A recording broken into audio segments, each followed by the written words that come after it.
In a dimly lit alley, a conversation begins. A voice inquires about someone named Jay, a name that carries weight in the underworld. The man speaking, Jay's handler Yanagi, recalls his own introduction to the world of assassins, a world he barely knew existed, filled with countless variations of killers. Yanagi describes the spectrum of assassins, from common gangsters to highly skilled, silent professionals. Among them is Jay, a man with a distinctive scar on his face, who is shown activating a hidden mechanism. An example of the criminal underworld is shown as a man in a leopard print jacket enters a room with several other gangsters, with Yanagi observing from a distance. But as Yanagi explains, Jay is different. He isn't just another hired gun. He operates on another level, shown here as he takes aim with a silenced pistol. The story of Jay's past is a brutal one. He was an orphan, taken in by a clan and molded into a disposable killer. But Jay was a survivor, killing relentlessly, no matter the target. Eventually, his own clan decided he knew too much and needed to be silenced. However, Jay didn't go down quietly, turning his weapon on those who tried to eliminate him. He didn't just stop at his own clan. Jay went on a rampage, targeting even bigger clans further up the hierarchy. After single-handedly removing 3 entire clans from the criminal underworld, Jay's reputation was solidified. He became untouchable. Bokwa, title page. The scene shifts to the present day. After a job, the legendary assassin Jay walks home alone through the pouring rain. As he makes his way up the stairs to his apartment, Jay notices a small figure huddled on the steps, a young girl, crying by herself. Jay, ever the cold professional, bluntly tells the kid to move. The girl, whose name is Megumi, looks up at him with tear-filled eyes. Clearly annoyed, Jay walks past her, telling her to go home. He seems indifferent to her distress, leaving her crying on the stairs. Later, Jay relaxes in his lavish apartment with a cigar and a drink. He gets a call from his handler, Yanagi, who congratulates him on another successful job. Jay dismisses the praise, telling Yanagi that as a mere middleman, he couldn't possibly understand the hard-boiled life of an assassin. On the other end of the line, Yanagi philosophizes that it's precisely this hard-boiled attitude that gives a man his powerful, intimidating aura. Yanagi continues, explaining how that aura creates a palpable line between offense and defense, striking fear into the hearts of one's enemies. Yanagi then begins to tease Jay about his curated image, pointing out his large, probably unread, collection of books. Annoyed, Jay cuts the conversation short, telling Yanagi he's making his alcohol taste bad, and hangs up. But Yanagi immediately calls back, undeterred. He has another contract for Jay, one he describes as child's play for an assassin of his caliber. Yanagi tells Jay to come by the next day for the details and hangs up. Jay sighs, muttering to himself about how his handler always talks too much. Having finished his drink, Jay gets up from his chair. He decides to head out for a moment to grab some more nuts. As he opens his front door, letting out a yawn, Jay is suddenly taken aback by the sight that greets him in the hallway. To his shock, Megumi, the little girl from before, is still there. She appears to have fallen asleep and starts to tumble helplessly down the stairs. Instinctively, Jay lunges forward in an attempt to catch her, but in his haste, he loses his own footing, sending them both falling down the stairs together. The world turns upside down as both Jay and Megumi tumble down the hard staircase, their bodies colliding in a chaotic descent. At the bottom of the stairs, both lie motionless for a moment before Megumi slowly sits up, dazed and clutching her head in pain. A gruff thought echoes, "Goddamn. I thought she'd have left by now." But as the person looks down at their own small, delicate hands, confusion sets in. The voice and thoughts belong to Jay, but the body is Megumi's. Meanwhile, Jay's body stirs.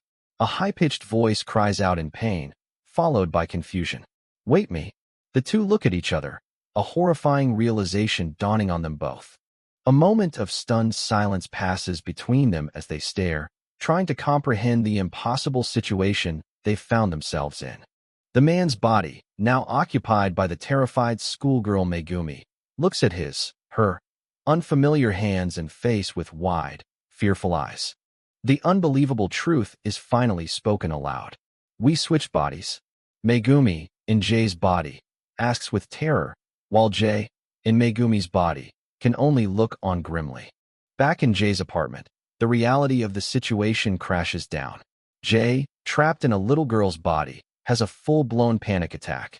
This can't be happening. Megumi, equally distraught in Jay's body, examines her new face, feeling the unfamiliar scar and stubble, trying to make sense of it all. The assassin can only try to compose himself. Suddenly, Jay's phone rings, shattering the tense silence. Megumi, seeing the persistent calls, demands to know who it is.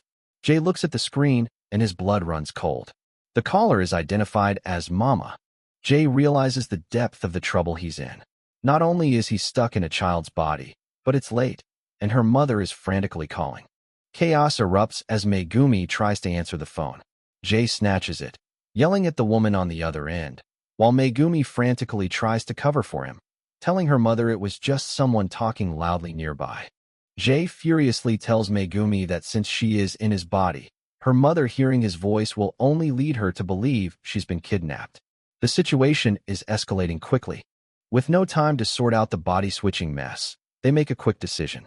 To allay her mother's fears, Jay, in Megumi's body, will have to go to her home for the night. Jay arrives at the Akahoshi residence, noting that it looks like a well-off place. He makes it clear to Megumi that she is not to touch his money before steeling himself to face her family. The moment he walks in, Jay is confronted by Megumi's mother, a furious woman who immediately starts berating her daughter for being so late. The verbal assault continues. The mother forbids Megumi from sleeping until her homework is done. Jay silently observes the family photos, noticing the lack of a father and realizing the girl is of mixed heritage. Sent to Megumi's room, Jay is unimpressed.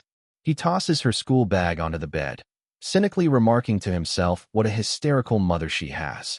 But a new horror awaits him. Jay, a man who has never been to school, finds himself completely stumped by elementary-level math problems. He desperately hopes they will switch back by morning. As he tries to sleep, Jay notices a wall plastered with cruel, demanding notes from the mother. Those who can't enter a famous middle school are rubbish. He finally understands now why Megumi was so desperate to not go home. The next morning, Jay is rudely awakened by the mother yelling that he'll be late for school. At breakfast, he's immediately scolded for having his elbows on the table. The legendary assassin realizes he can't escape the mundane torture of school. Jay internally weighs his options. He knows that skipping school will just result in a call to the mother, creating an even bigger headache. Meanwhile, the mother lectures that people who make excuses have no future. Holding the small, childish backpack, Jay reflects on his absurd new reality. Once the feared assassin Jay, he is now just a grade school kid, a fact he finds utterly humiliating. The misery continues on the way to school. Jay, still in Megumi's body, is immediately targeted by bullies who mockingly call out to him as gaijin, a derogatory term for a foreigner. Jay now sees the full picture. Between a tyrannical mother at home and relentless bullies at school, it's no wonder Megumi wanted to run away from it all. As the bully, Saito, aggressively grabs his arm, the assassin's patience finally snaps. Jay has had enough. Dropping all pretense of a timid schoolgirl, he glares at the bullies with the cold eyes of a killer. "You're blocking my way, stupid kids. Piss off." He shoves one of the boys, Saito, to the ground effortlessly. The bullies are left stunned and speechless as Jay walks away, without a second glance. They can only wonder when the quiet girl they always picked on became so intimidating. The torment continues in the classroom. Bored and irritated by the lesson, Jay cracks his knuckles, a habit from his old life that looks unsettlingly out of place on a small girl. The teacher calls on Akahoshi-san to answer a simple fraction problem.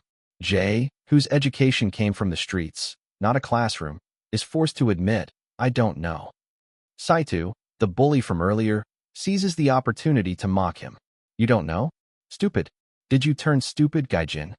The teacher looks on, surprised by the outburst. This is the final straw.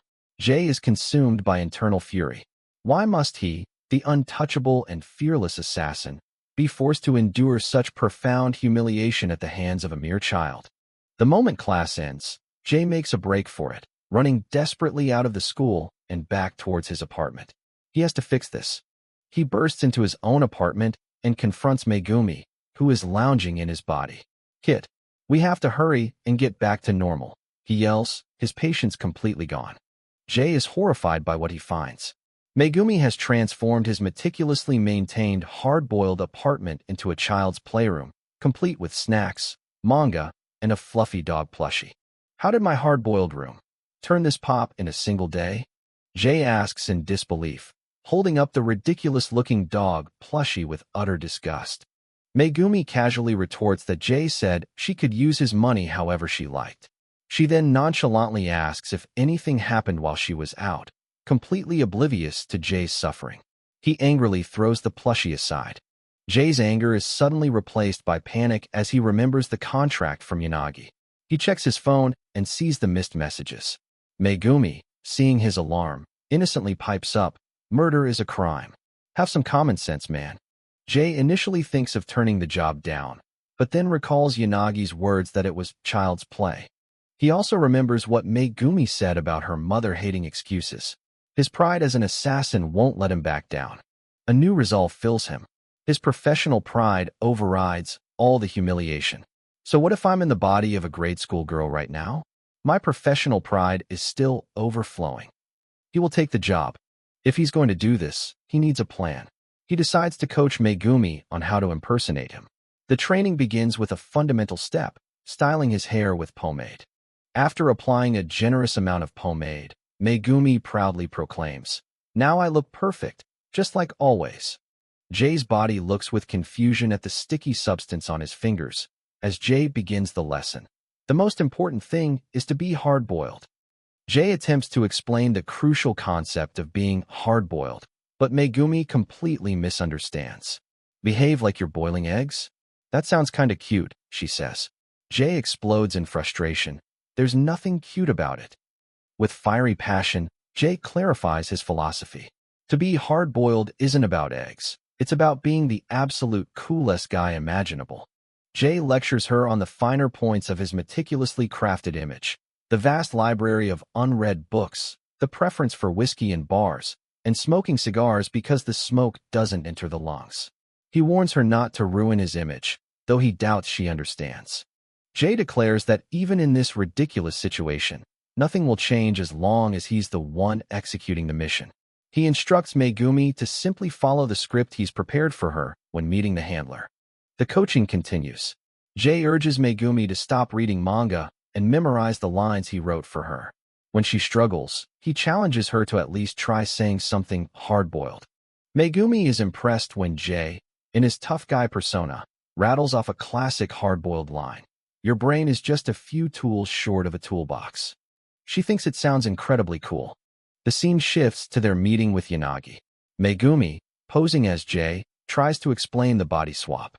Yanagi finds it hard to believe, but concedes that Jay isn't one to make such outlandish jokes. Yanagi is flabbergasted. "You want me to send this harmless-looking little girl to kill someone? You're talking about putting my rep on the line." Megumi, as Jay, improvises a story, claiming she is an orphan he found during a job overseas.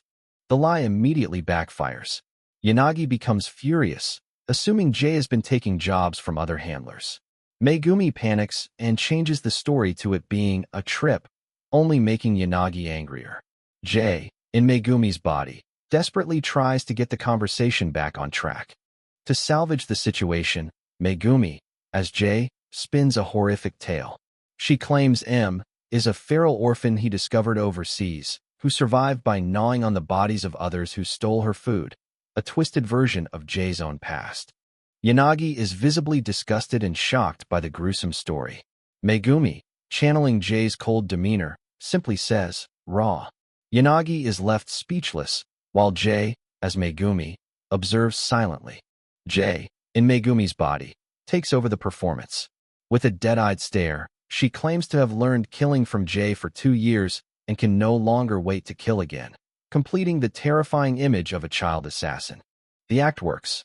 Yanagi, convinced or simply giving in, acknowledges that the kid has the eyes of a wild beast. He concedes, admitting it was a worthy effort to persuade him. Jay wonders if the performance was too convincing. Yanagi warns Jay to get rid of this monster he's created as soon as possible, predicting that one day she'll turn on him. Despite Yanagi's fear, Megumi and Jay press their advantage. Jay, as Megumi, smiles sweetly, while Megumi, as Jay, scoffs at the idea a kid could ever threaten him. Cornered, Yanagi finally gives in and agrees to the contract. Internally, Jay is ecstatic. His risky improvisation paid off spectacularly. Awesome. I'm looking so hard-boiled right now, he thinks, reveling in his own performance. With the act over, Yanagi hands over the contract file. The target is one Sada Tatsuya, the delinquent son of a high-ranking police officer who has been causing trouble for the Hijikata clan. Reading the file, Jay's cold assassin persona takes over. The world's better off without this kind of trash, he thinks, fully committing to the job, though he worries he might have overdone the acting. As they get up to leave, Yanagi asks what he should call his new apprentice. After a moment of thought, Jay looks at Megumi and simply says, M. Once they're alone, Megumi is overjoyed. We made it through. You were super cool back there, kid, she says, praising Jay's performance. Jay is flustered by the compliment and tries to play it cool, but Megumi notices he's blushing. Megumi asks about the origin of the name M. Jay explains that it simply comes from her own name, Megumi.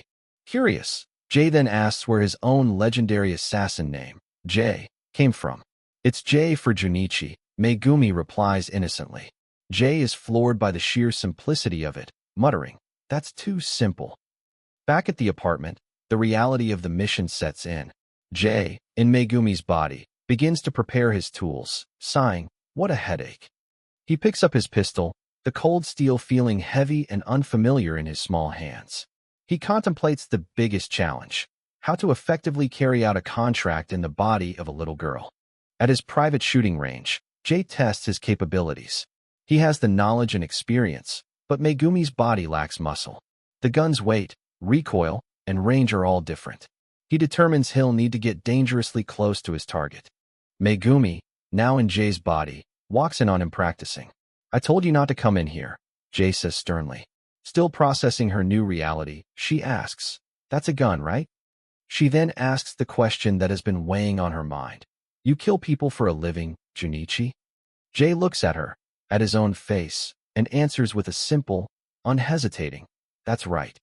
He explains his dark past in the simplest terms. For the longest time, he killed merely to survive, and before he knew it, he had crossed a line from which he could never return. Are you scared of me? Jay asks. He reassures her that they will find a way to switch back after this contract. Megumi denies being scared, touched that he let her stay, and even praised her. With genuine sincerity, she looks at him and says, I think you're a really nice man. The comment completely dismantles Jay's carefully constructed hard-boiled image. This isn't cool at all, he thinks, utterly defeated. Jay has a sudden realization. All his posturing and tough guy talk, it just doesn't work when it's coming from a grade school girl.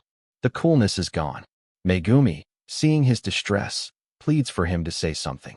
The scene shifts to a bustling nightclub where the target, Sada Tatsuya, is partying. He's informed that a little girl is asking to see him and dismisses it. When his subordinate reports that the girl is insistent, Tatsuya's curiosity is piqued. Know what? Just let her in for now, he decides, intrigued by the strange request. Jay, now dressed in a formal dress, enters the VIP room. Tatsuya is amused by her size. How did you know of me, kid? He asks condescendingly.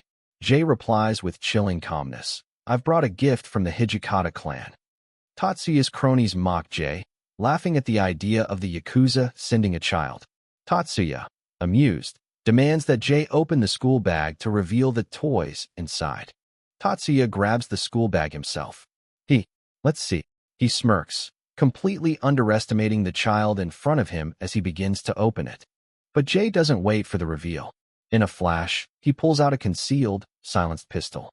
Before anyone can react, he shoots one of Tatsuya's bodyguards point-blank in the head. The party is over. With terrifying speed and precision, Jay pivots and eliminates another guard.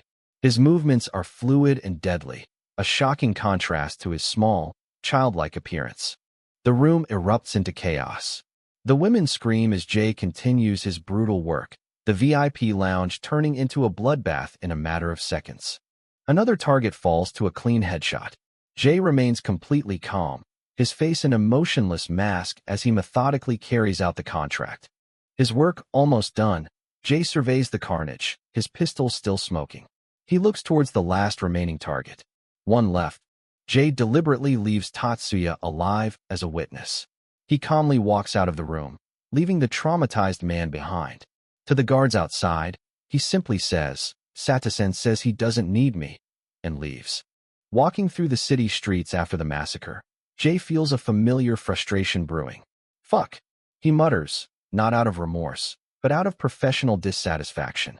He's furious with himself. In Megumi's weaker body, he couldn't kill the thugs with one shot each. To a perfectionist like Jay, this sloppiness is a deep humiliation. As he walks home, he reflects. The danger of killing in a child's body reminds him of his own past, fighting to survive when he was small. He resolves to master this new body, seeing it as another challenge. Jay arrives back at the apartment to an absurd sight. Megumi, wearing a ridiculous animal onesie, greets him from a nest of teddy bears. Any dark thoughts Jay had vanish, replaced by a single, desperate need. "Nope, I gotta get back to my own body." Noticing she's bought even more cute junk, Jay demands they attempt to reverse the swap immediately. His plan is simple: recreate the event that caused it. "Come on, Megumi. Let's bump heads again." To Jay's shock, Megumi flatly refuses. He can't believe it, but she explains that she loves her new life. No school, no bullies, no angry mother, and all the snacks and manga she wants. With a smug look on her new face, Megumi declares that she never wants to go back. This is the ultimate betrayal to Jay, who explodes in rage. "Don't mess with me, you stupid kid." Jay tries to physically force her, but he is powerless. In his strong body, Megumi easily pins him down. "See? Being a kid sucks," she taunts. As if on cue, a phone rings with Mom on the display. "She's your mom," Megumi adds, twisting the knife. The chapter's themes are recapped. First, re-establishing the main character's core identity. "I am Jay, an established hitman within the underworld." Next, his driving philosophy is restated. To him, being hard-boiled is not just an ideal, but his entire way of life, a code he lives and dies by. This ideal is then contrasted sharply with his current, humiliating reality, trapped in the body of a little girl, being scolded by her overbearing mother for not finishing homework. As the mother's lecture about his bleak future continues, Jay's resolve hardens into a single, all-consuming goal, setting the stage for the next chapter. "I gotta get back to my own fucking body." The story, J Cross M, begins its second chapter, titled All Within Biking Range. On the cover, a young blonde girl, Megumi, is featured holding a pistol alongside a man in a trench coat, Junichi. The scene opens on a city apartment building, where a young girl with blonde hair shouts out the name Megumi from a balcony. Inside, the girl, who is actually the hitman Junichi in the body of a young girl named Megumi, pleads with the person in his original body, who is wearing a bunny suit. He begs her to help him find a way to switch back, but she casually asks what the matter is. Megumi, who is now in Junichi's adult body, bluntly refuses to cooperate. Junichi, frustrated in his small new form, realizes he can't force her and that worsening their relationship won't help him get his body back. Junichi tries a different tactic, appealing to Megumi's sense of responsibility. He points out that lazing around all day might be fun for her now, but it could have a negative influence on her future. She, however, doesn't seem to care. He continues his attempt to reason with her, sitting beside her on the couch and asking if she really wants to be stuck in a man's body for the rest of her life. Megumi gives a surprising answer. She explains that in this stronger, male body, the kids at school won't bully her and call her a gaijin, or foreigner, anymore. Seeing Junichi's bewilderment, she challenges him to handle a task for her instead. The task turns out to be her third-grade math homework. Junichi, a grown man and a professional killer, is flabbergasted. He yells that he was an orphan who never got to go to school and can't possibly solve the problems, telling her to stop complaining and do it herself. Thoroughly defeated by the homework, Junichi sulks on the sofa. Megumi, looking down at him from her new, taller body, remarks that his nagging sounds just like her mother. Suddenly, an idea strikes Junichi. He sarcastically agrees that only the smart, brilliant Megumi can solve these problems. His expression hardens as he picks up a pistol, deciding to deal with the situation in a way he understands. The scene shifts to an indoor shooting range. Junichi, despite being in a child's body, demonstrates his deadly skills, his muscle memory as a hitman taking over as he fires round after round with perfect accuracy. He continues his practice, each shot hitting the target, proving that his proficiency as a killer hasn't diminished with his change in physique. After his practice session, Junichi feels he's gotten his touch back. At that moment, Megumi walks in, still in his body and the bunny suit. Junichi, startled, chides her for not knocking first, comparing her sudden entrance to something out of a John Wick movie. Megumi, who has finished the math homework herself, proudly holds up the tablet. She exclaims with childlike joy that now her mom won't get mad at her. Junichi then asks if her handler, Yanagi, has contacted her. He has, and Megumi is surprisingly excited about the prospect of a new job, seeing it as a way to relieve stress, even though Junichi had already turned it down. A glimmer of Junichi's conscience shows through. He looks at Megumi with concern and tells her that even if the targets are bad people, he still doesn't think she should be killing anyone. Megumi seems to consider his words. Junichi, realizing he needs to find a new way to deal with their situation, proposes a compromise. She can take on jobs, but only to go after truly evil people. Megumi mentions a show her grandpa enjoys called Samurai Punisher, which is about righteous assassins. This sparks an idea in Junichi's mind, and he muses that perhaps he could become a sort of Punisher himself, giving his grim work a nobler spin. Junichi's face lights up with genuine excitement at the thought. The idea of being a cool, hard-boiled vigilante, even in the body of a little girl, appeals to him. The unlikely pair, a hitman in a girl's body and a girl in a hitman's body, seem to have found a bizarre agreement. They sit together, smiling, having settled on this strange new path. Later, Junichi calls the handler, Yanagi, to accept the mission but on his new terms. He reflects on the irony that his image is so important to him, and that he's had to be more hard-boiled in the last few days as a little girl than he ever was as a man. The scene cuts to Yanagi, who is on the phone with Junichi. He's incredulous, lighting a cigarette as he questions this sudden shift.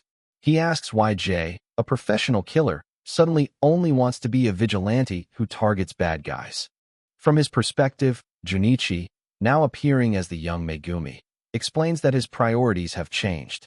He states that a villain is needed to go after other villains, but for now, his main concern is looking after this kid, Megumi. Yanagi loses his temper, shouting that it's too late for Junichi to have a change of heart. He reminds him that he's a monster, a beast who enjoys killing, and that there's no happy ending for someone like him. He questions whether letting Junichi indulge this whim is good for his emotional growth. However, in response to the furious tirade, Junichi simply puts on a sweet, innocent smile. He asks if the handler truly means those hurtful words, all the while thinking to himself that his little act has completely fooled him, softening the hardened handler. Yanagi sighs, conceding the point. He decides to get down to business, tossing a file of targets onto the table. He admits that he supposes there's nothing wrong with killing bad guys, and was just trying to warn Junichi. Junichi examines the targets, whom Yanagi refers to as the Three Stooges of crime. The list includes a corrupt politician, a dirty Yakuza boss, and a disreputable CEO. Yanagi tells Junichi to pick one of the targets. Junichi, still in Megumi's body, looks over the files with a serious expression, while Megumi, in Junichi's body, looks on. Yanagi mockingly asks if Junichi is trying to make him laugh. Still thinking it over, Junichi decides that since he's in a child's body, he should probably go with the easiest target. Yanagi is unimpressed. With the confidence of a seasoned professional, Junichi lights a cigarillo. He then makes a shocking declaration. He'll take all of them. He states that none of these villains can be left alive. Yanagi is stunned by this announcement. He warns Junichi that sitting on a contract for too long will damage not only the handler's reputation, but also Junichi's own reliability as a hitman. Undeterred, Junichi declares he can finish the job in just one day. He confidently extinguishes his cigarillo, stating that he's a professional cleaner who specializes in taking out this kind of trash. Junichi's bold claim leaves Yanagi speechless. He remarks that Junichi hasn't gotten soft at all and, in fact, seems even more hard-boiled than he remembers. Megumi looks on, bewildered. Megumi, from Junichi's body, Riley comments that he always has to add one extra dumb line. Offended, Junichi glares at her before storming out of the room. As Junichi leaves, Megumi explains that his Three Stooges line was actually a reference to an old movie. Junichi asks if she thought he was cool. She admits that he was super cool, but also crazy. Megumi brings up a crucial point. How does he expect to assassinate 3 people in one day, especially while in the body of a little girl? The reality of his situation sinks in for Junichi, who admits he could only do it if he were in his actual body. Junichi reveals his tight schedule. He shows Megumi a text message on his phone, explaining that he lied to her mother, claiming he was studying at the library. He has to be back home by 5:30 p.m. Junichi is torn. He doesn't want to get Megumi in trouble with her mother, but his professional pride means he never cancels an accepted contract. He decides to check the locations of the 3 targets on a map to see if the job is even possible. After studying the map, a bead of sweat rolls down his face.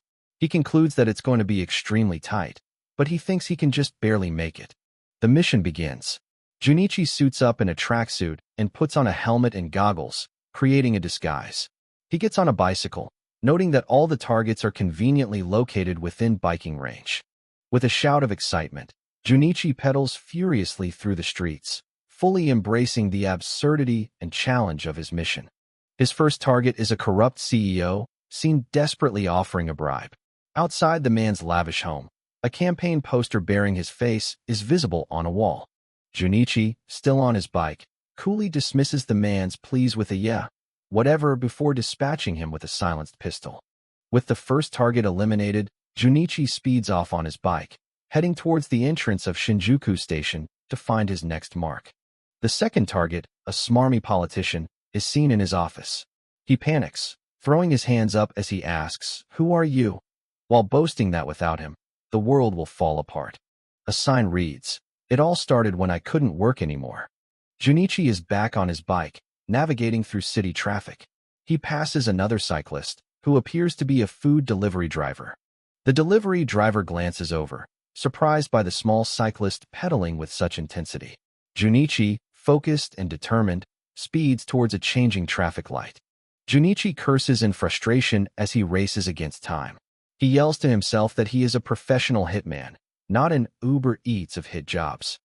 Pedaling up to the third and final location, Junichi scopes out the property of a Yakuza boss. He uses a pair of binoculars to survey the house, muttering in annoyance at the number of guards. Fucking Yakuza, he thinks, always have more men than they need. He glances at his watch. It's 4:10 p.m. With the pressure of Megumi's curfew mounting, he realizes there's no time for a stealthy approach. With a determined grit, he begins his assault, rushing the guards posted at the entrance to clear a path inside. Junichi crashes into the room, taking the Yakuza by surprise. They shout in alarm, shocked to see that the intruder is just a kid. Having finally gotten a feel for using a gun in this smaller body, Junichi taunts them, ready for a fight. He moves with deadly efficiency, taking down the henchmen one by one. As he aims at the last man standing, the guard makes a desperate charge, yelling that Junichi won't get his hands on the boss. Just as he's about to take out the final guard, Junichi's watch buzzes with an incoming call from Mom. He curses under his breath at the terrible timing. Distracted by the call and the thought of Megumi's mother being angry if he doesn't pick up, Junichi is caught off guard as the last henchman tackles him. While the henchman recovers, Junichi answers the phone with a polite "Yes, Mama." Megumi's mother is on the other end, angrily demanding to know where she is and what took her so long to answer. Junichi tries to placate her, insisting he's at the library. In the background, the henchman gets to his feet. A former professional kickboxer, he scoffs that Junichi is nothing without a gun and prepares to fight. The kickboxer boasts about his skills, but Junichi is too busy trying to manage the phone call. While promising to be home on time, his mother asks who he's with, and the kickboxer grows furious at being ignored. Junichi grows increasingly flustered, caught between his mother's interrogation about his homework and the angry kickboxer in front of him. One headache after another, he thinks. Juggling the two threats, Junichi continues his lie, telling his mother that he's yelling at a boy who got his homework answers wrong. Enraged at being dismissed, the kickboxer lunges at him, shouting, "You little bitch." Over the phone, Megumi's mother scolds him for fighting with strangers. As the kickboxer attacks, Junichi thinks to himself, "It's okay, he can take it," before telling his mother not to say unnecessary things. The kickboxer throws a powerful punch, but Junichi dodges. He attempts a counterattack with a pen, but his small body lacks the reach. Shit, it didn't reach him, he thinks. The henchman lands a heavy blow, smashing his fist into Junichi's helmet with a sickening crunch. The kickboxer celebrates his victory, but his triumph is short-lived. While being struck, Junichi calmly finished his phone call, promising to come home, before using a hidden blade to take the man down. The kickboxer cries out in pain. Having incapacitated him, Junichi gets back up and prepares to end the fight. With the henchman wounded and on his knees, Junichi approaches, holding the pen like a dagger. "Now you're within reach," he says coldly, before delivering the final blow. Meanwhile, in the other room, the Yakuza boss and his remaining men wait nervously. Hearing the silence, the boss orders them to keep watch and shoot anyone who opens the door without confirmation. The door bursts open, and the guards immediately open fire. They riddle the figure in the doorway with bullets, only to realize too late that it's the body of the kickboxer, being used as a human shield by Junichi. Using the dead body as cover, Junichi pushes into the room, eliminating the last of the guards with ruthless, close-range efficiency. Now, only the Yakuza boss remains. Terrified but defiant, he threatens Junichi, vowing revenge from his clan and warning that his entire family will pay. Junichi is completely unfazed by the threats. With a dismissive, yeah, whatever, he fires his weapon, executing the final target and completing his impossible mission. His work finally done, Junichi lets out a triumphant cry as he hops back on his bike and pedals frantically, racing to get home before his deadline. He arrives at Megumi's house, having changed back into her school uniform. He checks his watch. It's 5:32 p.m. He's 2 minutes late. Just as he feared, Megumi's mother is waiting for him at the front door. She stands with her arms crossed, radiating a dark, menacing aura as she coldly says his name. She lectures him about the importance of being punctual, stating that those who can't be on time are trash and parasites. As punishment for being 2 minutes late, she assigns him 10 times the normal amount of homework. Junichi can only offer a pained, forced smile. The scene cuts back to the apartment, where a defeated Junichi explains the situation to Megumi. He holds up a towering stack of textbooks, his punishment. Unless he can finish it all, he's stuck being a parasite. He desperately begs Megumi to help him return to being human, as the person in his original body looks on with understanding. Chapter 2 begins, titled, "You Can't Even Act Like an Elementary School Kid." The cover shows the bizarre new reality for the main characters. The hitman Junichi, now in the body of the schoolgirl Megumi, diligently studies at a desk, while Megumi, now in Junichi's adult body, sits on the couch behind him in an oversized bunny pajama suit, reading a book. The scene opens inside a dream. The hitman, Junichi, collapses in a dark alley, bleeding from a wound. He believes his time is up. From a distance, the young schoolgirl, Megumi, spots him and calls out his name in alarm. Continuing the dream, Megumi rushes to Junichi's side, praising how cool he was for taking out all the enemies. She tearfully insists that he only got hit because he was trying to save her, and that he could have easily dodged the attack otherwise. Meanwhile, Junichi calmly pulls out a cigarette. Junichi, looking weary, asks Megumi for one last light. With tears in her eyes, she nervously flicks open his lighter for him. As he takes a drag from the cigarette, Junichi savors the smooth taste, and then suddenly shouts out Megumi's name. The dream ends abruptly.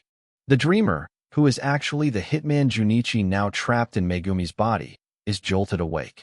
His super hard-boiled dream is shattered by the voice of Megumi's mother yelling for her to wake up or she'll be late for school. Junichi, in Megumi's body, tiredly gets up. He greets the woman he now has to call Mama and reflects on his strange new life in this house. While eating breakfast, Junichi has to endure a lecture from Megumi's mother, who tells him to work hard because slacking off for even one day can ruin his entire future. Dressed for school, Junichi gives a half-hearted goodbye to Megumi's mother. The absurdity of his situation is clear on his face. As he walks through the streets in Megumi's body, Junichi internally monologues about the irony of his situation. As a child, he never had the chance to go to school, and now he's being forced to attend every day against his will. A group of boys call out to him, using the derogatory term gaijin, meaning foreigner. Junichi just smirks, reminiscing about his own tough childhood when he was too busy looking down, searching for dropped coins to survive. The boys, led by a kid named Renji, confront him, asking when he became so cheeky. Having no patience for childish antics, Junichi tiredly retorts, asking if they're a broken record for saying the same line every day. Renji and his friends are taken aback by this unexpected and mature response. They stare at him, confused, as Junichi thinks about how this whole situation is a pain. The scene flashes back to the previous night. Megumi, who is now in Junichi's body and wearing his bunny pajamas, sits by the bed where her own body, inhabited by Junichi, is sleeping. She decides she's done waiting for a solution. Thinking a kiss might switch them back like in a fairy tale, Megumi leans in.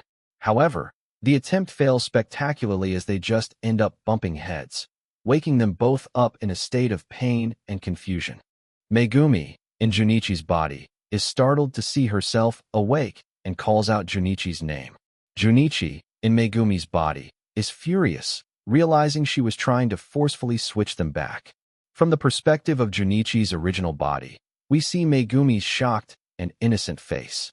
Junichi, still in Megumi's body, thinks to himself. He realizes that the little girl, Megumi, is essentially holding his real body hostage, and that it's a bad idea to make her distrust him. Switching tactics, Junichi puts on a bright, cheerful smile.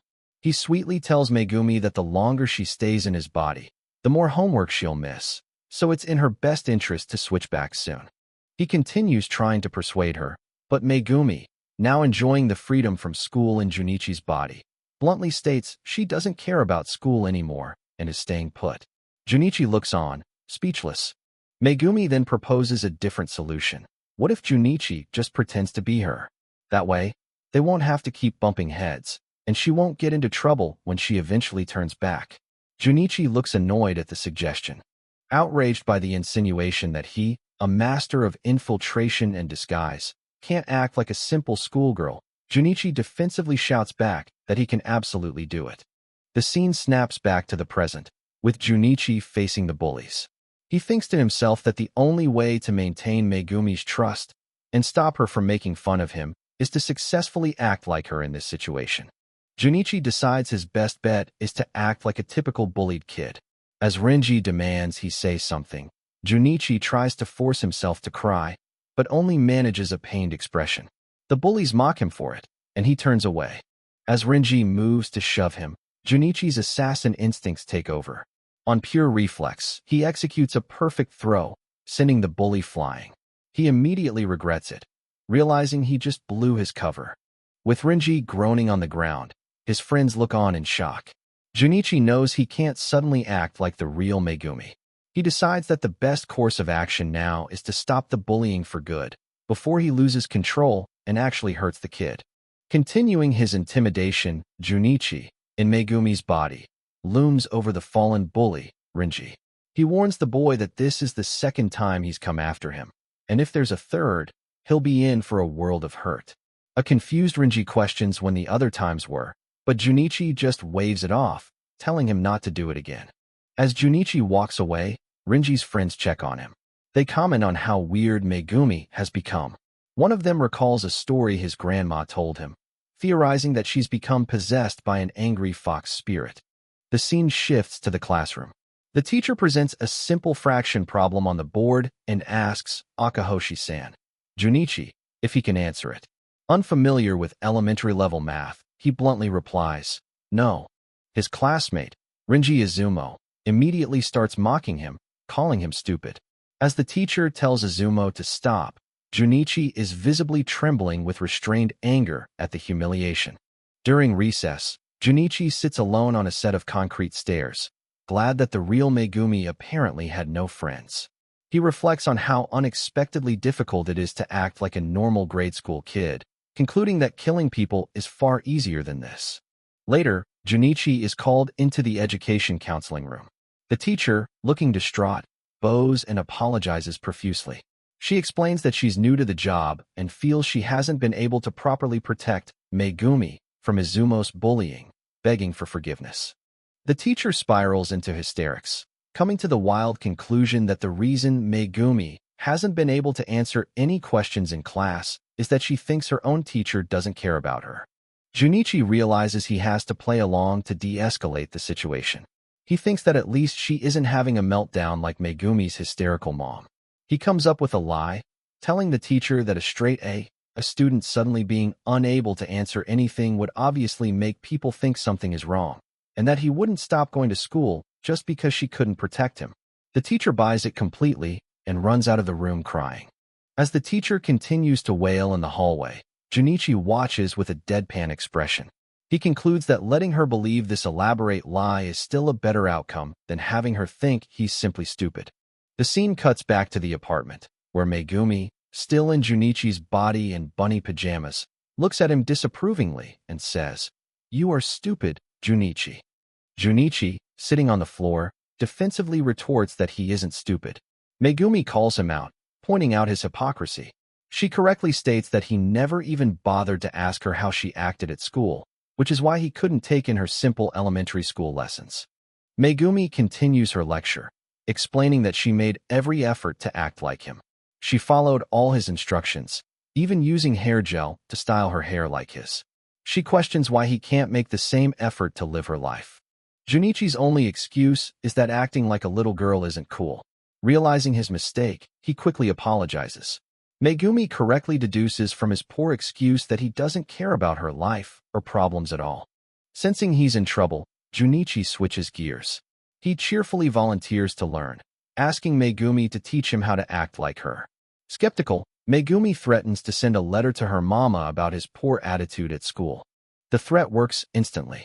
Panicked at the thought of dealing with Megumi's mother, Junichi desperately bows on the floor, begging Megumi not to tell her anything and to please teach this stupid man how to act like a smart girl. Their training session begins. Megumi points to a list of classmates, and Junichi is amazed she can remember all of them when they aren't even her friends. Megumi gives an example. A girl named Kamatsuna Reiko likes Disney stuff. Megumi explains she remembered it all from self-introductions on the first day, leading Junichi to call her a genius. She then brings up the 3 bullies, pointing out that Junichi mouths off to her just fine, so why not them? He admits that they once forced him to bow and apologize for being a foreigner. Megumi wisely notes that the bully's way of thinking is illogical and that talking back would only make things worse. Junichi sees her point. They then move on to homework, where Junichi once again struggles with the concept of fractions, unable to remember what Megumi just taught him. Megumi gets exasperated, initially thinking for a moment that Junichi was concerned for her well-being. She points out the real issue. Her mom will be angry if she finds out he's not participating in class, and questions how he'll manage at this slow pace. Suddenly, Junichi has an epiphany. He realizes that the kids aren't bullying Megumi just because she's mixed race, but because her blunt and logical way of speaking unconsciously provokes others. He storms out, understanding the root of the problem now. Later that day, Renji and his friends walk home from school, talking about what they're having for dinner. One is excited for hamburger steaks, while another is having curry. Renji arrives at his own apartment. The lights are off, and on the table is a 1,000 yen note with a simple message. Use this for dinner. Seeing this, Renji clicks his tongue in annoyance, muttering, again, implying he is often left alone for dinner. Resigned, Renji goes to a convenience store. He looks through the refrigerated section for a pre-made hamburger steak, mirroring the meal his friend was looking forward to having at home. As Renji stands in the aisle, a tall, imposing man with a prominent scar on his face, Junichi's associate, Yanagi, suddenly appears behind him. Startled by the man's intimidating presence, Renji flinches, his mind immediately screaming that this man looks like a hitman. Yanagi walks past the boy without giving him a second glance. still shaken, Renji cautiously peeks out from behind a snack rack, watching the intimidating figure move further into the store instead of heading for the exit. From a distance, Renji watches the intimidating man he saw earlier. To his surprise, the man who looked like a hitman is just calmly browsing the snack aisle, filling his basket with chips and other junk food. Renji stifles a laugh as he watches the scary man agonize over a choice between two popular brands of chocolate snacks. Later, back in his empty apartment, Renji microwaves his convenience store meal, the loneliness of his home life evident. While eating his solitary dinner, Renji mindlessly scrolls through videos on his tablet, trying to pass the time. Lying on his couch, Renji complains of boredom. His thoughts drift to Akahoshi, who has become strangely cheeky lately. He resolves to come up with a plan to scare her back to her usual, timid self.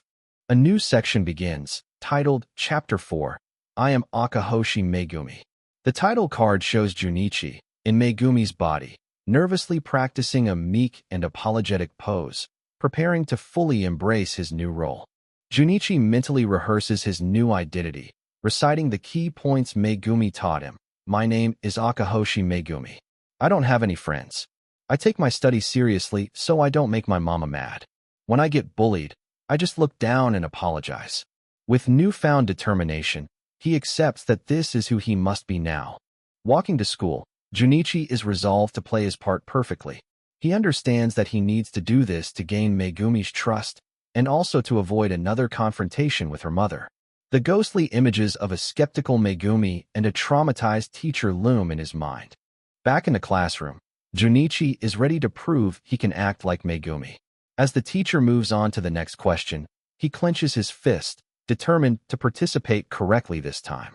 The teacher begins to call on a student, but this time, Junichi confidently raises his hand. The teacher stops, surprised to see Akahoshi volunteering. To Junichi's shock, the teacher seems to ignore his eagerly raised hand. She looks away, clearly still hesitant to interact with him after he manipulated her with his lie. Junichi desperately waves his hands, trying to get her attention, but the teacher pointedly looks elsewhere, still visibly anxious and avoiding eye contact. Ignoring Junichi completely, the teacher calls on Kamatsuna, the girl Megumi had told him about. She correctly answers the history question. Junichi's attempt to act like a model student has failed. Meanwhile, Renji and his friends are plotting. One of his friends is still convinced Akahoshi is possessed by a fox. Renji, however, is determined to give her a good scare, believing it will shock her back to her normal, timid self. Renji confidently tells his friends that he has a plan to scare Akahoshi. They eagerly ask him what it is. Later, as Junichi walks home, he grumbles that all the studying he did with Megumi was for nothing. Renji and his crew appear, calling him Gaijin again. Remembering his training, Junichi prepares to act his part. When I get bullied, I just look down and apologize. Renji aggressively gets in his face and tells him to come with them. He announces they are going to have a test of courage, leaving Junichi confused. The test involves jumping from the top of a tall playground structure. Renji taunts him, daring him to jump and betting that a gaijin like him can't do it. Junichi is internally amused, thinking he hasn't done such childish things in ages. Believing he has successfully intimidated Akahoshi, Renji smirks and decides to go first to show off. His friends cheer him on from below. Renji leaps from the structure, landing with a heavy thud and a pained grunt.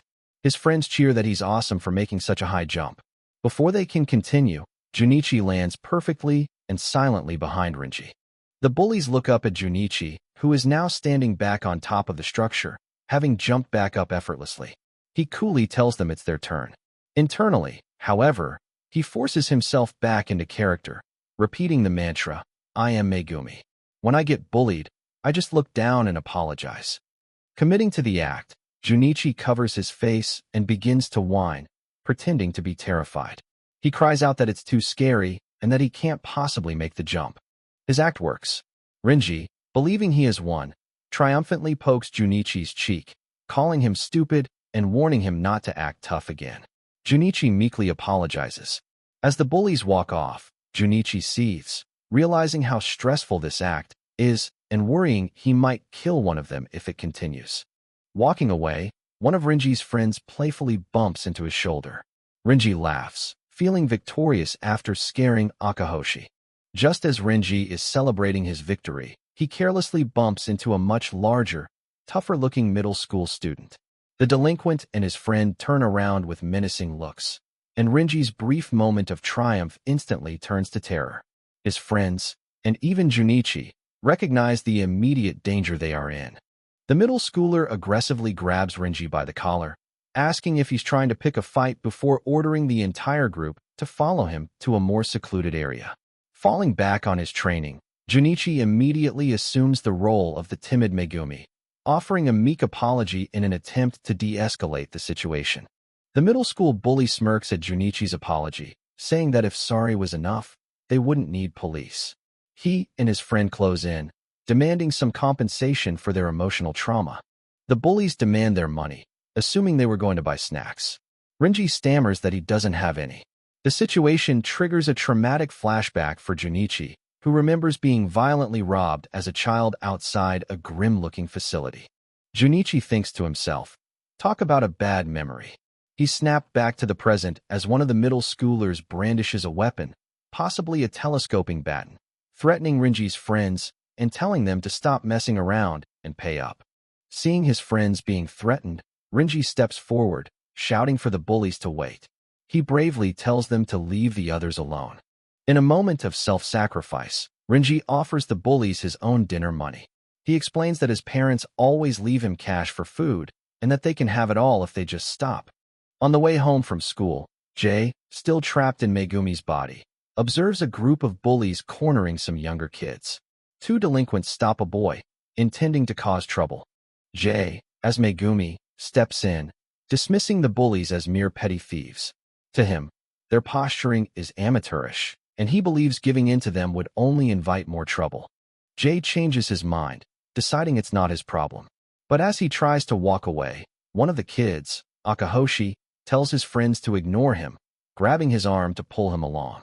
However, Jay turns back to face the bullies, declaring that they are pieces of human trash, not worth anyone's time.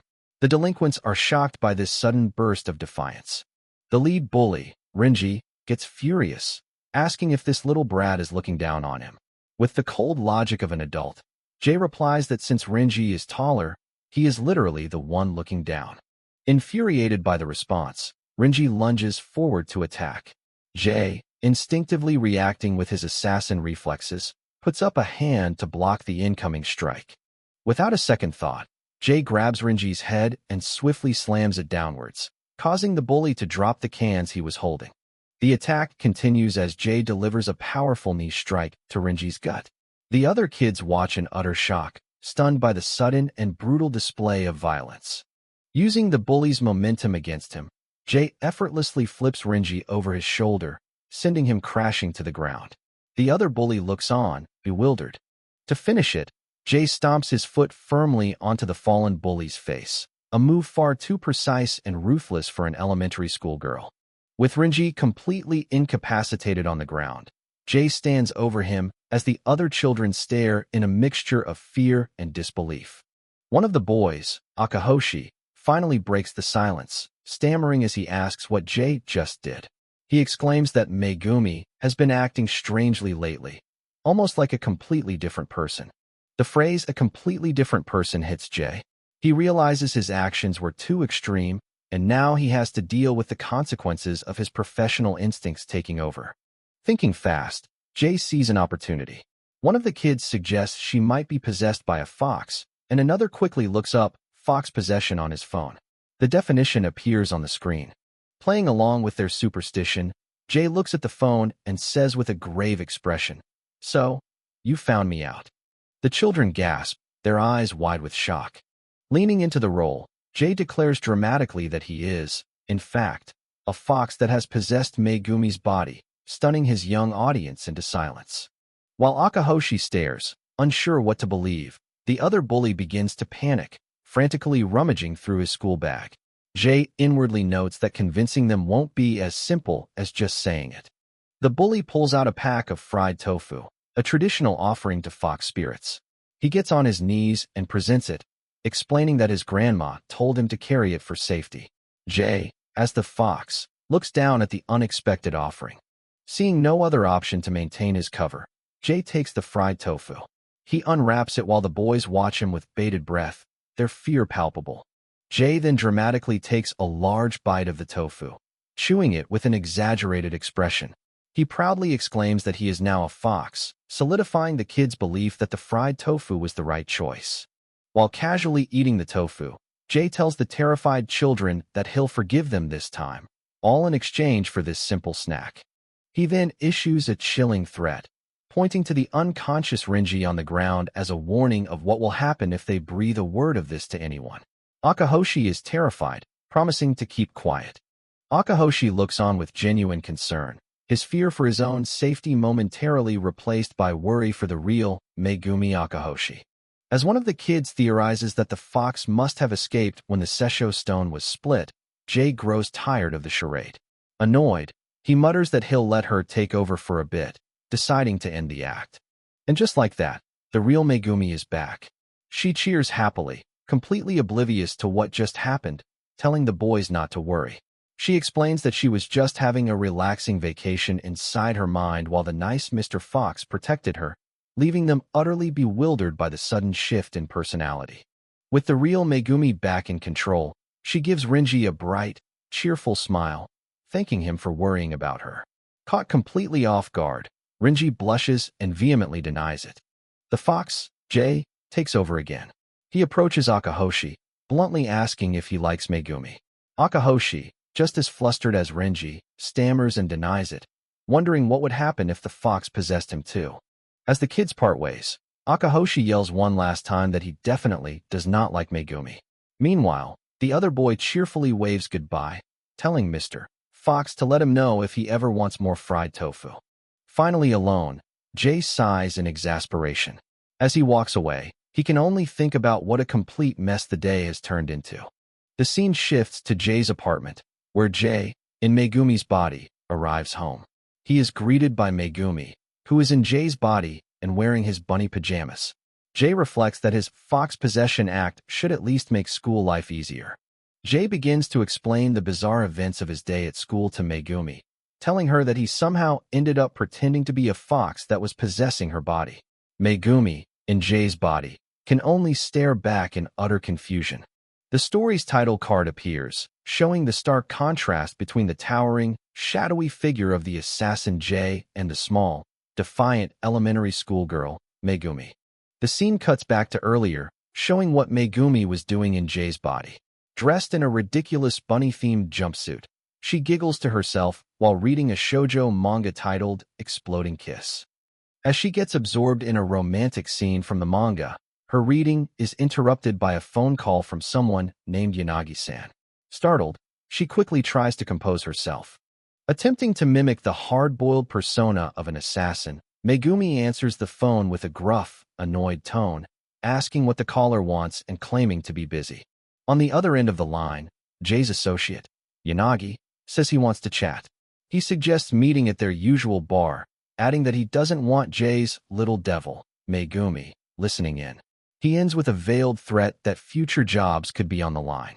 The scene changes to a city street at night.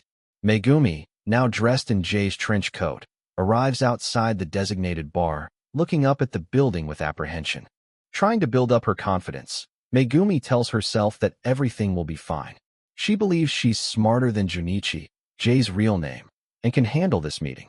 Inside, Yanagi greets her with sarcasm, calling her out for being late and comparing her to a woman waiting for her man. Megumi, trying to stay in character, scoffs at his comment. Yanagi suggests they have a drink first, telling her to take it easy. Megumi, however, remains silent and on edge, unsure of how to navigate the conversation. Megumi glances nervously at the bartender, feeling completely out of her element in the dimly lit, mature atmosphere of the bar. In a moment of panic, Megumi asks for a menu, a clear sign she doesn't belong. Yanagi is bewildered, stating that proper bars don't have menus. Realizing her mistake, Megumi quickly tries to pass it off as a joke to appear more hard-boiled. Overcompensating for her blunder, Megumi confidently calls out to the bartender and, with a knowing gesture, orders the usual. The bartender serves her the usual, a glass of Jack Daniels on the rocks. Yanagi seems satisfied with the choice, but Megumi is now faced with the challenge of drinking strong liquor.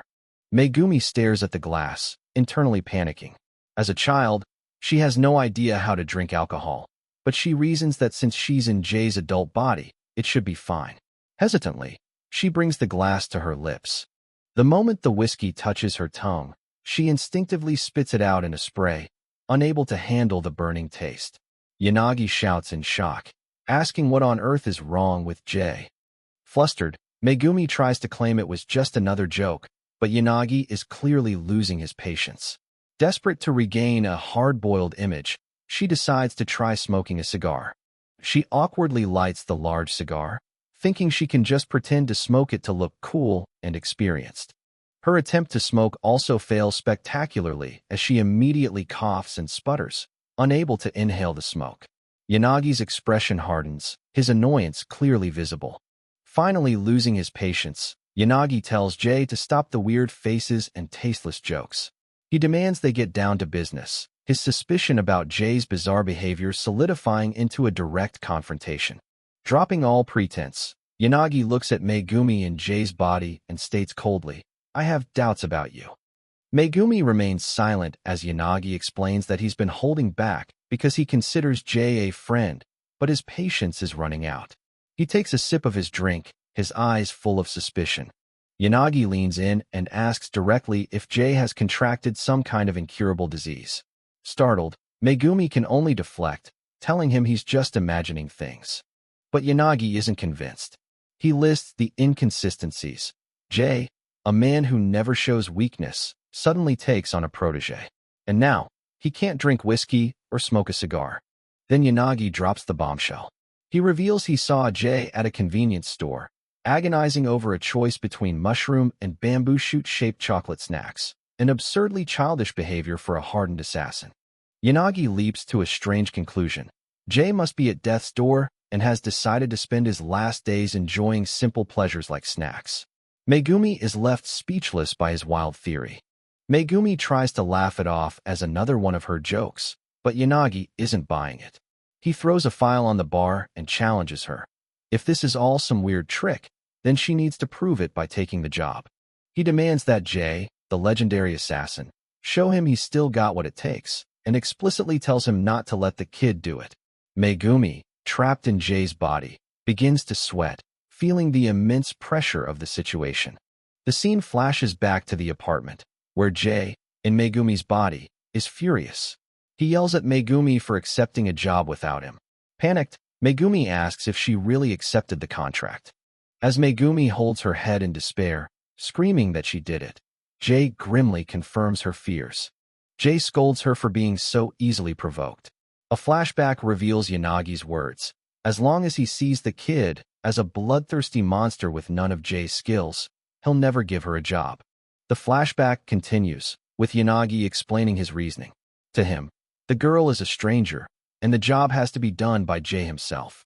Yanagi believes that Jay is the only one who could tame the monster within and become a functional human being, implying a deep trust in Jay's control and professionalism.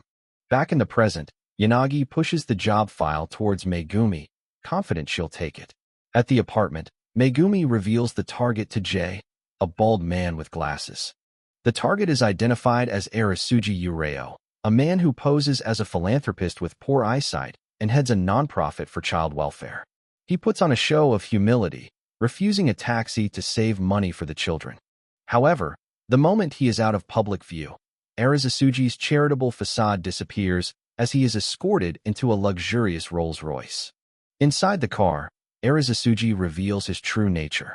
He is a human trafficker who sells orphans to criminal groups or kills them to sell their organs on the black market. Yanagi explains that he chose this target because he knows Jay has a personal hatred for this kind of wolf in sheep's clothing. Megumi tells Jay that Yanagi wants his entire operation destroyed. Jay notes grimly that he always knew that man looked like a villain on TV. Filled with righteous fury, Megumi declares they have to punish him, like a samurai from a TV show. Jay immediately cuts her off, explaining the cold reality of his job. There is no good or bad. Killing is just killing. Jay continues his grim philosophy, stating that while he may be a worthless bastard who takes lives for money, only a true monster finds joy in the act of killing itself. Megumi, completely missing the point, smiles proudly to herself, thinking she just delivered an incredibly hard-boiled speech. Jay is baffled by her reaction. Megumi argues against his philosophy, suggesting that turning off your emotions just for work is awful, and that killing only for money would actually make him more of a monster. Changing the subject, Jay leads Megumi to a hidden closet, revealing an entire arsenal of guns mounted on the wall. Megumi gasps in awe, but Jay sets a firm rule: she will not be killing anyone. Jay insists that he will handle the hard work, and that she should stay home.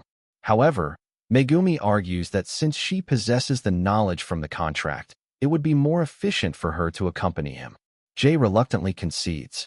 Megumi, completely new to the world of firearms, starts asking what each gun is called. Jay repeatedly gives the same deadpan answer: M1911. When she asks why they're all the same, he simply states, "So what? I like M1911s." Megumi points out that the guns look slightly different, so they must have different names. Applying her own fan logic, she insists that to be a true fan of M1911s, he must know and remember all of their exact names. Ignoring her lecture, Jay expertly racks the slide of his pistol, his movements precise and practiced, showing his deep familiarity with the weapon. Jay begins to train Megumi, correcting her stance. He grudgingly admits her form isn't bad, and that since she won't be firing, it's good enough. He then tells her to go get changed into his clothes. Now dressed in Jay's full assassin attire, Megumi strikes a dramatic pose, pointing the gun with a stern expression as she fully immerses herself in the role of the hard-boiled hitman. Megumi excitedly shows off her super awesome form, while Jay takes pictures, likely for reconnaissance. She then notices a detail on the gun's handle and asks why all of them have a J monogrammed on the grip. Jay simply says her form is perfect. Jay explains that it's a detachable grip cover where he carves his signature. Megumi compares it to finding a lost item, but Jay insists he did it because it looks cool, likening it to how grade schoolers write their names on their things. Just as they are about to leave, Megumi receives a text from Yanagi. The message reads, "I want to personally see a professional like you in action this time, so I'll be watching from a vantage point." Annoyed, Megumi warns Jay not to mention the text when they meet Yanagi, setting the stage for their dangerous mission.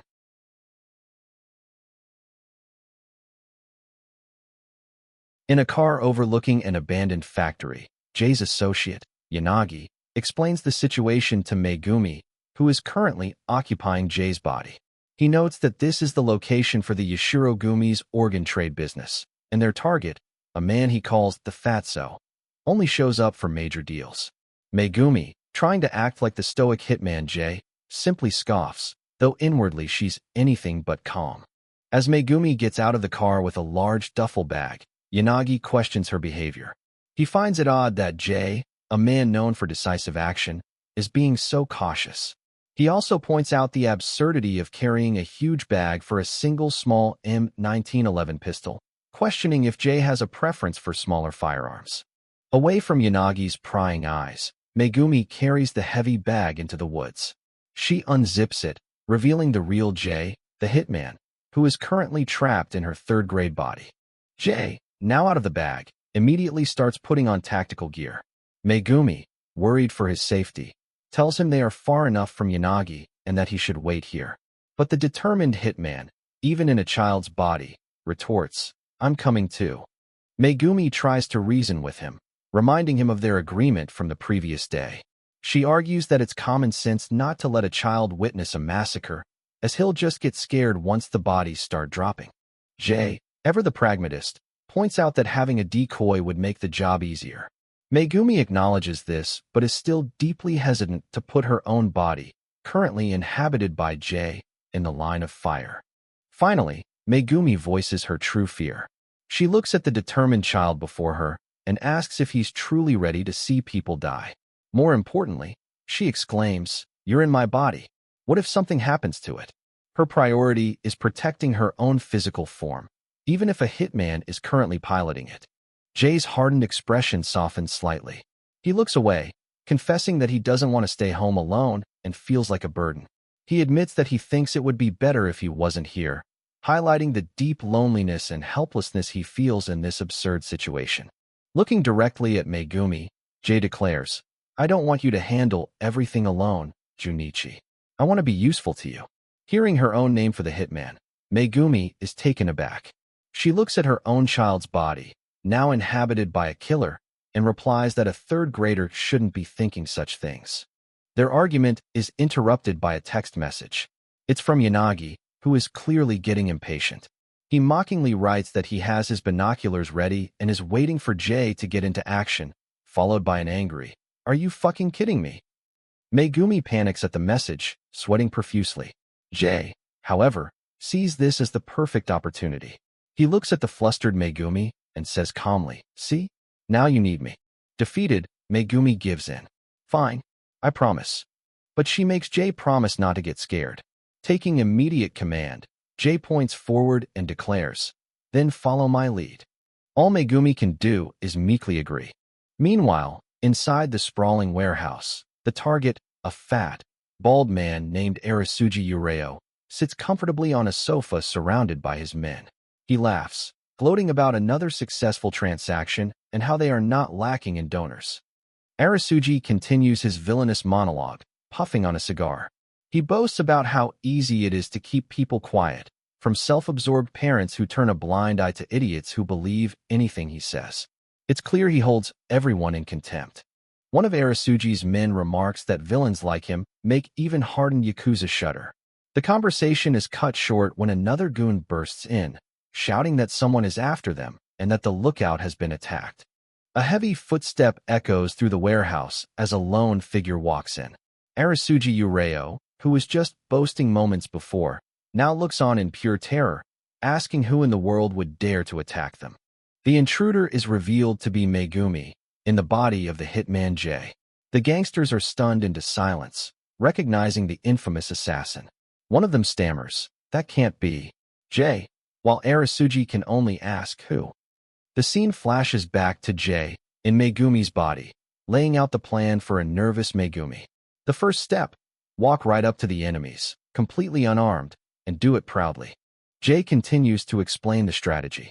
The lower-ranking thugs won't shoot without their boss's permission, and the bosses will first try to assess the situation. This will create an opening. That's when you'll say some cool lines to them. Jay instructs, telling her to repeat after him. "It's time to pay your taxes, Arasuji Ureo." The full scope of the operation is revealed. Jay, in Megumi's small body, takes up a sniping position. From afar, Yanagi watches the proceedings with binoculars, perplexed. Inside, Arasuji and his men are shocked as they realize the infamous hitman Jay has just walked into their base. As Megumi confidently strides forward, one of Arasuji's underlings explains the gravity of the situation to his boss. He says that the very fact that a man as infamous as Jay is still alive should be enough to tell them how dangerous he truly is. Playing her part, Megumi coolly says, "Sorry to disappoint you." Arasuji is petrified while his associate advises that they should run instead of fighting him. From her perch, Jay aims his rifle, thinking to himself that he wouldn't have come if it weren't for Arasuji, as she and Megumi stealthily advance. Staring down the terrified gangsters, Megumi channels her inner hitman and delivers a chilling line, declaring that her job is to take out all of their transaction sites. She's putting on a brave face, but it's all part of the plan. Arasuji and his men are completely stunned by this bold declaration. As they stand frozen, the scene cuts back to Jay's final instructions to Megumi, revealing the next step. "When I give you the signal, pull out the gun I gave you. Fire some blanks, then get to cover." The stage is set for the real attack to begin. From his hiding spot, Jay gives his final instruction to Megumi via earpiece. "I'll take care of the rest." Meanwhile, Yanagi watches through his binoculars, completely baffled by Jay's decision to walk straight through the front door, a tactic he's never seen the legendary hitman use before. Sweating, Yanagi admits to himself that while he told Jay to show him everything he's got, this apparent suicide mission wasn't what he expected. He mutters a desperate plea, "Don't die, Jay." The plan springs into action. Jay gives the signal, "Now." As instructed, Megumi fires the blanks from her pistol, creating a massive, deafening diversion. Simultaneously, from a different angle, Jay opens fire with his own weapon, the coordinated attack beginning. The Yakuza are thrown into chaos by the gunfire. The boss orders his men to flank the intruder, realizing a frontal assault is useless. His confusion turns to shock as one of his men is shot from a completely different direction, a place they didn't even know was occupied. A small smile creeps onto Jay's face as he sees his plan working perfectly. These guys are really eating up the bait I set for them, he thinks. Using Megumi's small, agile body, he darts between cover, picking off the disoriented gangsters one by one. As Megumi takes cover, one of the lead gangsters yells out in disbelief. "I thought you only worked alone, Jay?" Through the earpiece, a nervous Megumi asks for guidance. "Should I respond to them, Junichi?" Jay calmly tells Megumi to confirm their belief, telling her to say you thought right. "I only work alone." This lie is meant to keep them focused on her while he repositions. As Megumi speaks, Jay is already dashing to the other side of the factory, while the gangsters, falling for the ruse, decide to circle around her position. Watching from afar, Yanagi is more confused than ever. He sees Jay just kneeling there, seemingly doing nothing. "What are you doing, Jay?" he mutters. Inwardly, Megumi is also panicking, unsure of what to say next to keep the act going. Yanagi zooms in with his binoculars, bewildered by Jay's strange, almost delicate pose. "What kind of a pose is that?" he wonders, before questioning. "Are you a girl?" His suspicions about Jay's bizarre recent behavior intensify. The gangster boss realizes he's being toyed with, but knows he needs to buy time. Megumi, feeding him a line from Jay, asks how he thinks his men are being hit. The gangster wildly guesses the bullets must be ricocheting, an impossible feat playing along.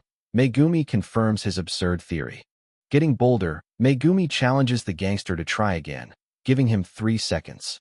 The gangster angrily demands 10 seconds. Internally, Megumi is a mess. She barely got the lines out and has no idea what ricocheting even means. Through the earpiece, Jay calmly agrees to the gangster's demand. "Okay, 10 seconds then." This completely throws the Yakuza off. Believing the impossible, they now expect an attack from above, thinking Jay is somehow bouncing bullets off the ceiling. As the gangsters foolishly scan the ceiling, Jay springs his trap from below. "Rome, down here," he shouts, sliding across the floor and shooting a goon in the leg, the bullet seemingly coming from nowhere. Jay continues his assault, moving with a speed and agility that defies the small body he's in. He expertly takes down another gangster, leaving the remaining few in a state of panic. The gangster boss can only stammer "no way." He's a monster. Even Yanagi, witnessing the scene from his perch, is stunned. He sees Jay, Megumi, still kneeling in the same spot and can't comprehend how the shots are landing. Seeing their chance amidst the chaos, Arisuji Ureo and his associate decide to make a run for it. Megumi spots them and immediately alerts Jay. "Junichi, they're trying to run." Jay's voice comes back through the earpiece. "Urgent. Get their attention. As long as possible." As the targets flee, Jay looks up and spots a heavy industrial chain hanging from the ceiling. He's already formulating a new, audacious plan. Down below, Megumi does her part, yelling at the escaping pair, "Don't even think of escaping. The moment you move, you're in my sights." The remaining gangsters, believing Megumi is the only threat, concentrate their fire on her position, yelling for their men not to stop shooting. This provides the perfect cover for Jay's next move. Megumi fires another blank round, the loud bang and muzzle flash further drawing the enemy's attention and adding to the chaos on the factory floor. With the Yakuza completely focused on Megumi, Arisuji and his associate believe they're home free. But Jay, now clinging to the hanging chain above them, thinks otherwise. "Not a chance," he says, ready to make his move. With a powerful heave, Jay sends himself swinging across the cavernous factory, using the heavy chain like a pendulum to build up incredible speed. He becomes a blur of motion, running along the walls and swinging through the air. In a display of unmatched skill, he even manages to reload his pistol mid-flight, preparing for the final strike. Soaring through the air directly above the fleeing Arisuji and his bodyguard, Jay takes aim. They are completely oblivious to the child-sized angel of death about to descend upon them. Executing an impossible mid-air maneuver, Jay twists his small body, simultaneously shooting Arasuji in the leg while delivering a powerful kick to his associate's head. Both targets are neutralized in a single, breathtaking strike. Jay hits the ground hard, the impact jarring his small frame as the two men crash down nearby. Through the comms, a stunned Megumi calls out his name in concern. The initial firefight has ended, with Arasuji Ureo now helpless on the floor, clutching his wounded leg amidst his defeated men. Through the earpiece, Megumi asks if Junichi is okay. On the ground, Jay lets out a small ow, feeling the strain of his acrobatics in the small body. As Jay recovers, Megumi, in his body, stands over the terrified, whimpering Arasuji Ureo. Looking down at the defeated man, Megumi delivers the line Jay fed her earlier, her voice cold and imposing. "Didn't I tell you? It's time to pay your taxes." Arasuji desperately begs to know who hired Jay and why he's the target. Megumi coldly replies, "You don't need to know." She then turns his crimes back on him, asking if he ever cared to know the names of the children whose lives he destroyed, telling him he will now feel their suffering. Reduced to a sniveling mess, Arasuji begs for his life, offering to pay more than whatever the contract was worth. But Megumi, fully in character as the legendary hitman, dismisses his pleas. "I'm a professional," she states. "Once I've taken a contract, I'll always see it finished." Megumi raises her pistol, declaring that the world will be better off without him. In a last-ditch effort, Arasuji screams for her to wait, confessing his crimes and promising he'll never do it again. Unmoved, Megumi asks bluntly, "Are you stupid?" Arasuji continues to plead, promising he'll change his ways and become a good person if she'll just spare his life. Megumi takes a step back, her gun still trained on the pathetic man. "The one you should be saying sorry to isn't me," she tells him, her words cutting deeper than any bullet. Megumi presses on, questioning how he can possibly change when he can't even remember the victims he needs to apologize to. From his hiding spot, Jay watches, knowing there's only one path left for a man like Arasuji. Megumi delivers the final, chilling verdict. "And that's going to hell." As Jay watches the scene, he can't help but think, "Too cool." He then gets up and walks over to Megumi, who calls out his name in surprise. Jay praises Megumi for her performance, but tells her he doesn't want her to witness the execution. "I know you're determined, but I still don't want you to witness a man getting shot in front of you." He instructs her to just look away and keep her gun aimed at Arasuji. Following Jay's instructions, Megumi says a final farewell and begins to walk away, turning her back on the target. Arasuji is left confused, while Yanagi watches from a distance, completely baffled. Through his binoculars, a shocked Yanagi shouts to himself, "Whoa, hey Jay, why are you walking away?" He can't believe his eyes, as the hitman known for his ruthless efficiency is casually walking away from a helpless target. As Megumi walks away, a single gunshot echoes through the factory. The final shot came from Jay, who was hidden from view the entire time. Megumi was the ultimate misdirection. Yanagi is left speechless, finally understanding the bizarre but brilliant tactic. "Whoa, hey Jay, that is too hard-boiled," he mutters in awe. With the mission accomplished, they prepare for their exit. Jay climbs back into the large duffel bag and tells Megumi, "Ready, zip me up." Megumi hesitates for a moment, looking down at the strange sight of the deadly hitman packaged in a bag like luggage. As Megumi zips up the bag, Jay's voice comes from inside. "Megumi, I still feel it's wrong to get you involved in this mess, but..." He pauses, then offers a rare moment of genuine gratitude. "You were very brave. I appreciate it." A small, sincere smile appears on Jay's face, a sign of their growing, albeit strange, partnership. Truly touched by his words, a warm smile spreads across Megumi's face. "Thank you," she says softly, finishing the zip and closing the bag, her hand lingering for a moment. Later, as Yanagi drives them away on the highway, he praises Jay's work. "That was exceptional, Jay. Seems like I misunderstood you, after all." Though he notes that Jay's jokes are still weird. Yanagi continues his theory, saying he understands now that Jay has changed his ways so he could help that girl, adding that even a hard-boiled guy can be silly.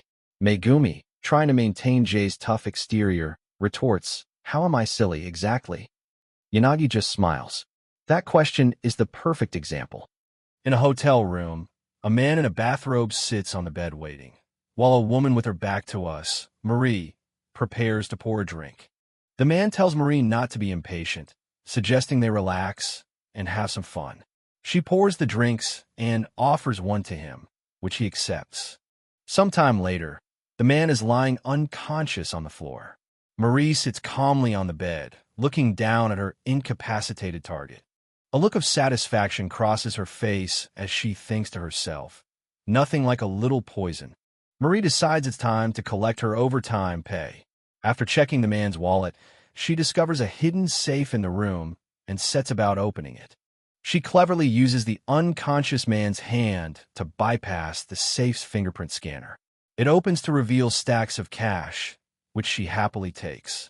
Marie looks out over the city, wondering who her next target will be. Her phone vibrates, and she seems annoyed the new contract has already arrived.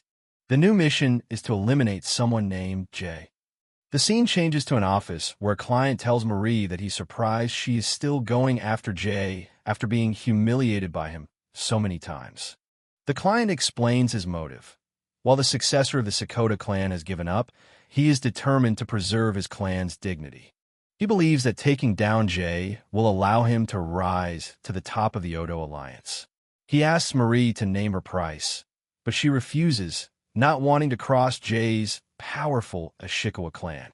Marie explains her reasoning, admitting that she knows her own strength. She acknowledges that while Jay might seem like a show-off, his skills are undeniably real. She tells the client her style is to be patient and wait for an opening. The man reveals he knows about her recent trip to a hospital, which unnerves her as she walks away.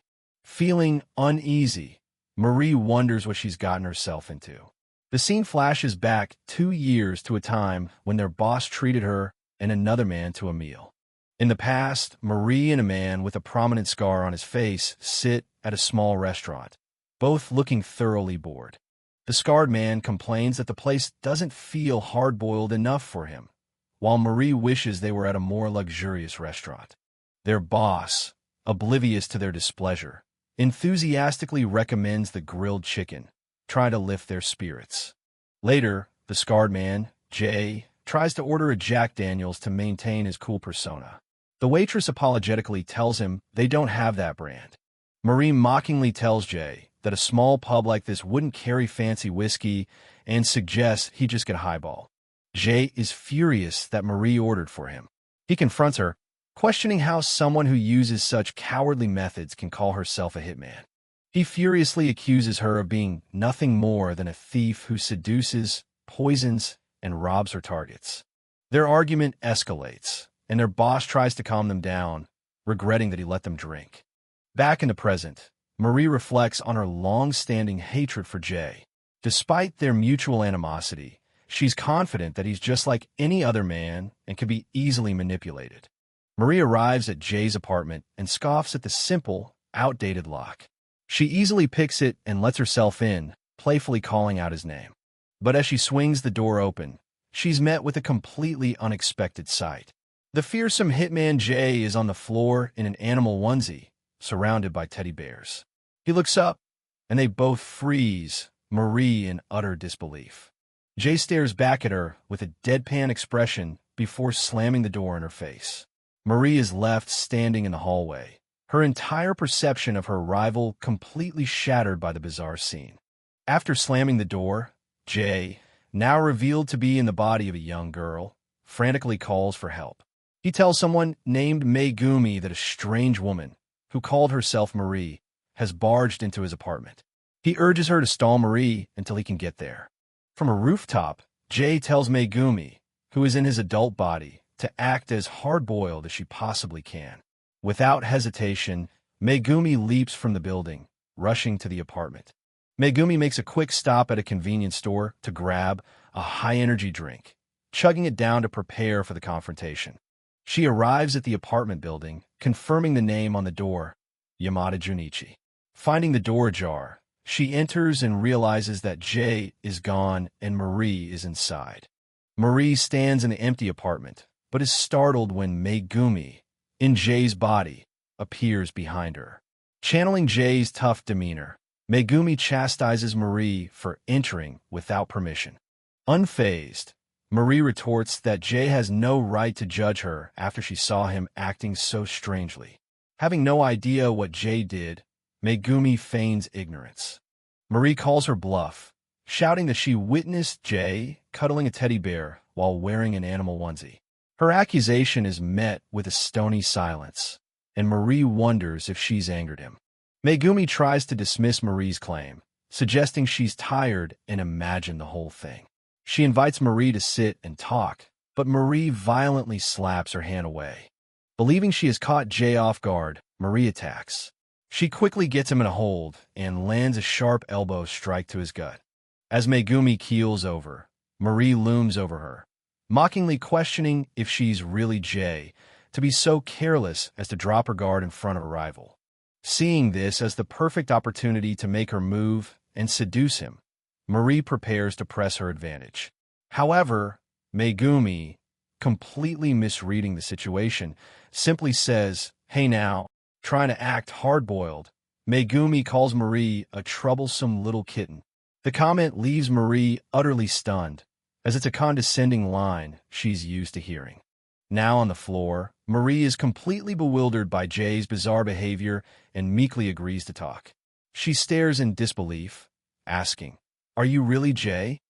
Finally sitting down, Marie demands an explanation for the sudden change in attitude, referencing a story Jay had told about adopting a monstrous child from overseas.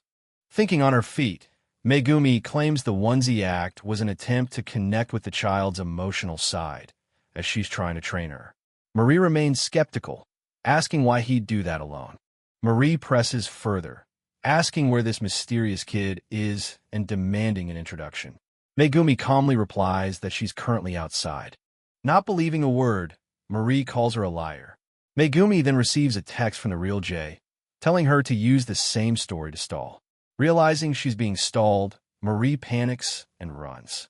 Marie dismisses the story as an imaginary friend, but Megumi points behind her, announcing the child's arrival. The real Jay, in Megumi's body, stands at the door, and Marie looks back in disbelief.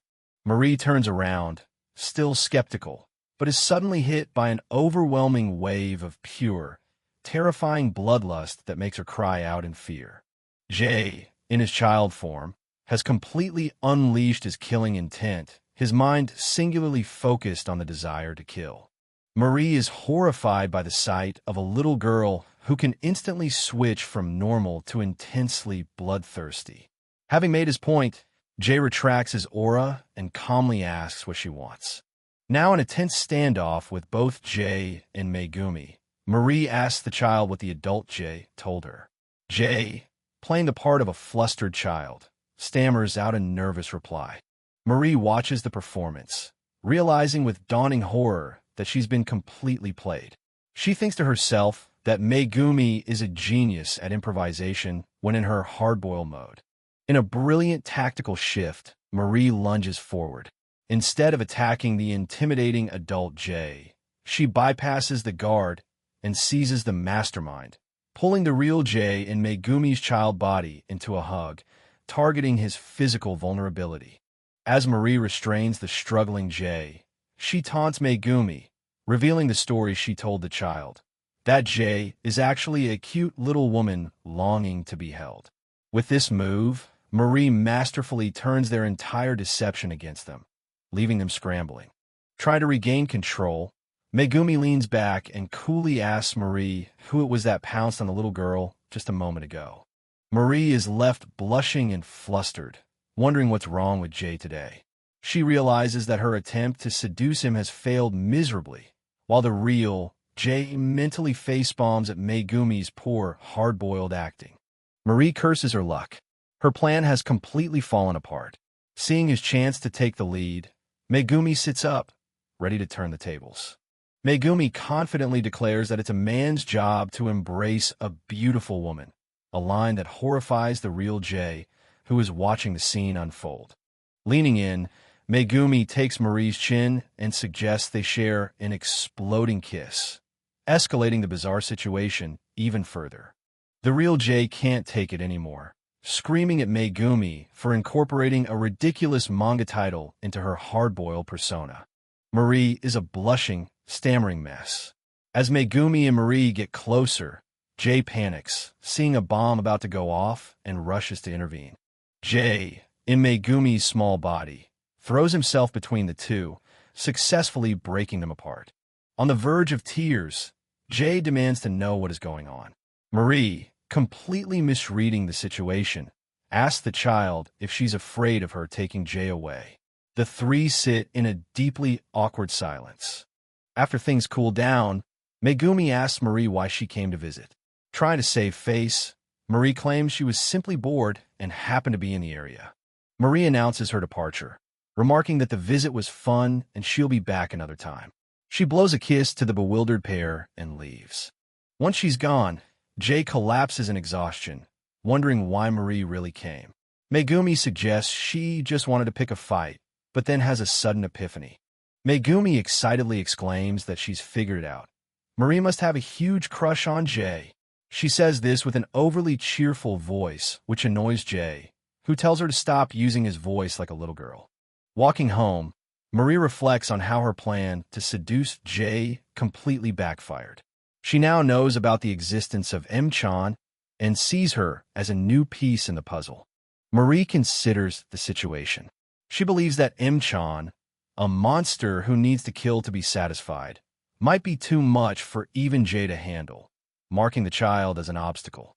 Just then, she receives a call from her client, Yanagi, who is impatiently asking about the contract. Seeing this as a perfect opportunity, a new plan begins to form in Marie's mind. The scene ends with Megumi's cheerful delusion about Marie having a crush, but a darker thought lingers. Marie plots to make both her hectic schedule and M-chan disappear at the same time, signaling that Jay's child body is now her new target.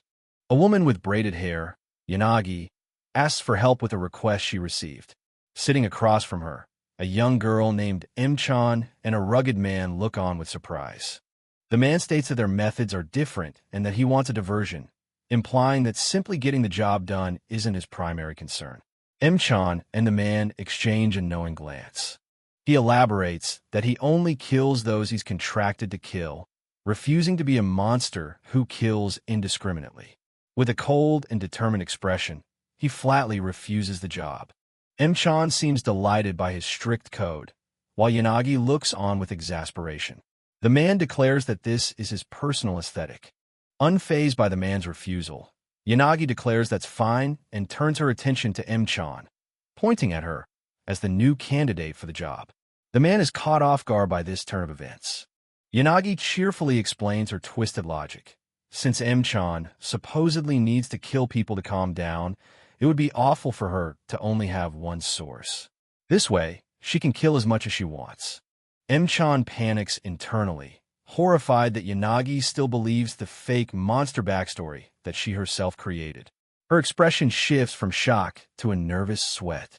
Despite her initial panic, M-chan suddenly flops onto the couch, ecstatically shouting that she's happy to kill people. Seeing this, Yanagi sighs in resignation and agrees to move on to the job details. Yanagi presents the target on a tablet, the leader of a PMC named Aegis Protection Corporation. She explains that although they're a PMC, they operate more like bandits or brigands. She continues, detailing their notorious activities, which include weapons smuggling and profiting from conflicts over natural resources in Africa, showing images of their illicit operations. The PMC's leader is a former American soldier who uses his old connections.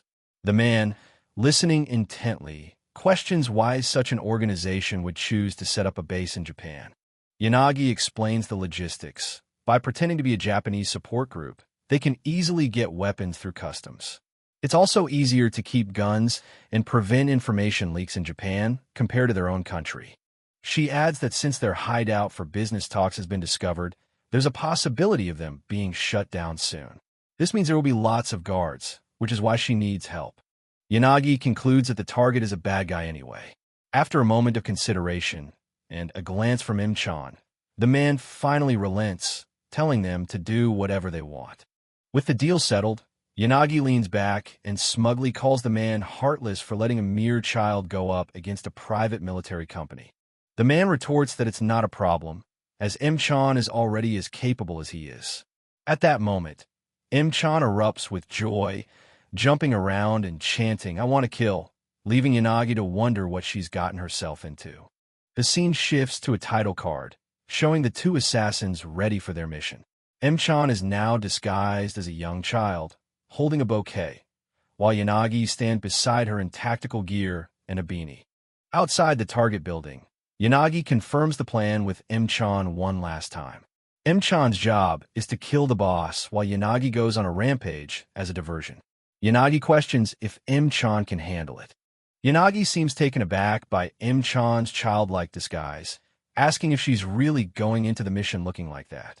Im-chan appears momentarily confused by the question. Im-chan excitedly explains that it's a good disguise. She's always wanted to try killing someone with a gun hidden in a bouquet. Yanagi is amazed, acknowledging her as a true apprentice of Jay. Im-chan agrees to handle the front line, and Yanagi heads around to the back. As she walks toward the entrance, Im-chan thinks to herself that even though her body has changed, there's at least one good thing about it. Im-chan walks into the building and is immediately stopped by two large guards in suits. Playing her part, she greets them with a cheerful hello and explains that she brought some flowers. The guards are completely baffled by the appearance of a small child in their secure facility. They look at each other in confusion, wondering what she's saying and what she's doing there. The facade drops. A menacing aura erupts from Im-chan as she glares at the two guards. With a cold smile, she declares that the first two targets are dead risk-free. Chaos ensues. In a separate room, someone radios for help, yelling that a girl with a gun is going nuts and that they need immediate support because they don't have any gear. Reacting to the panicked radio call, two guards, John and Mike, can't believe what they're hearing.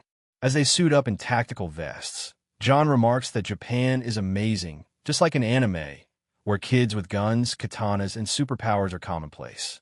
Meanwhile, perched on a nearby building, Yanagi watches the guards look out the window. Seeing her chance, she smirks, noting that they're distracted and it's time to see what Im-chan is capable of.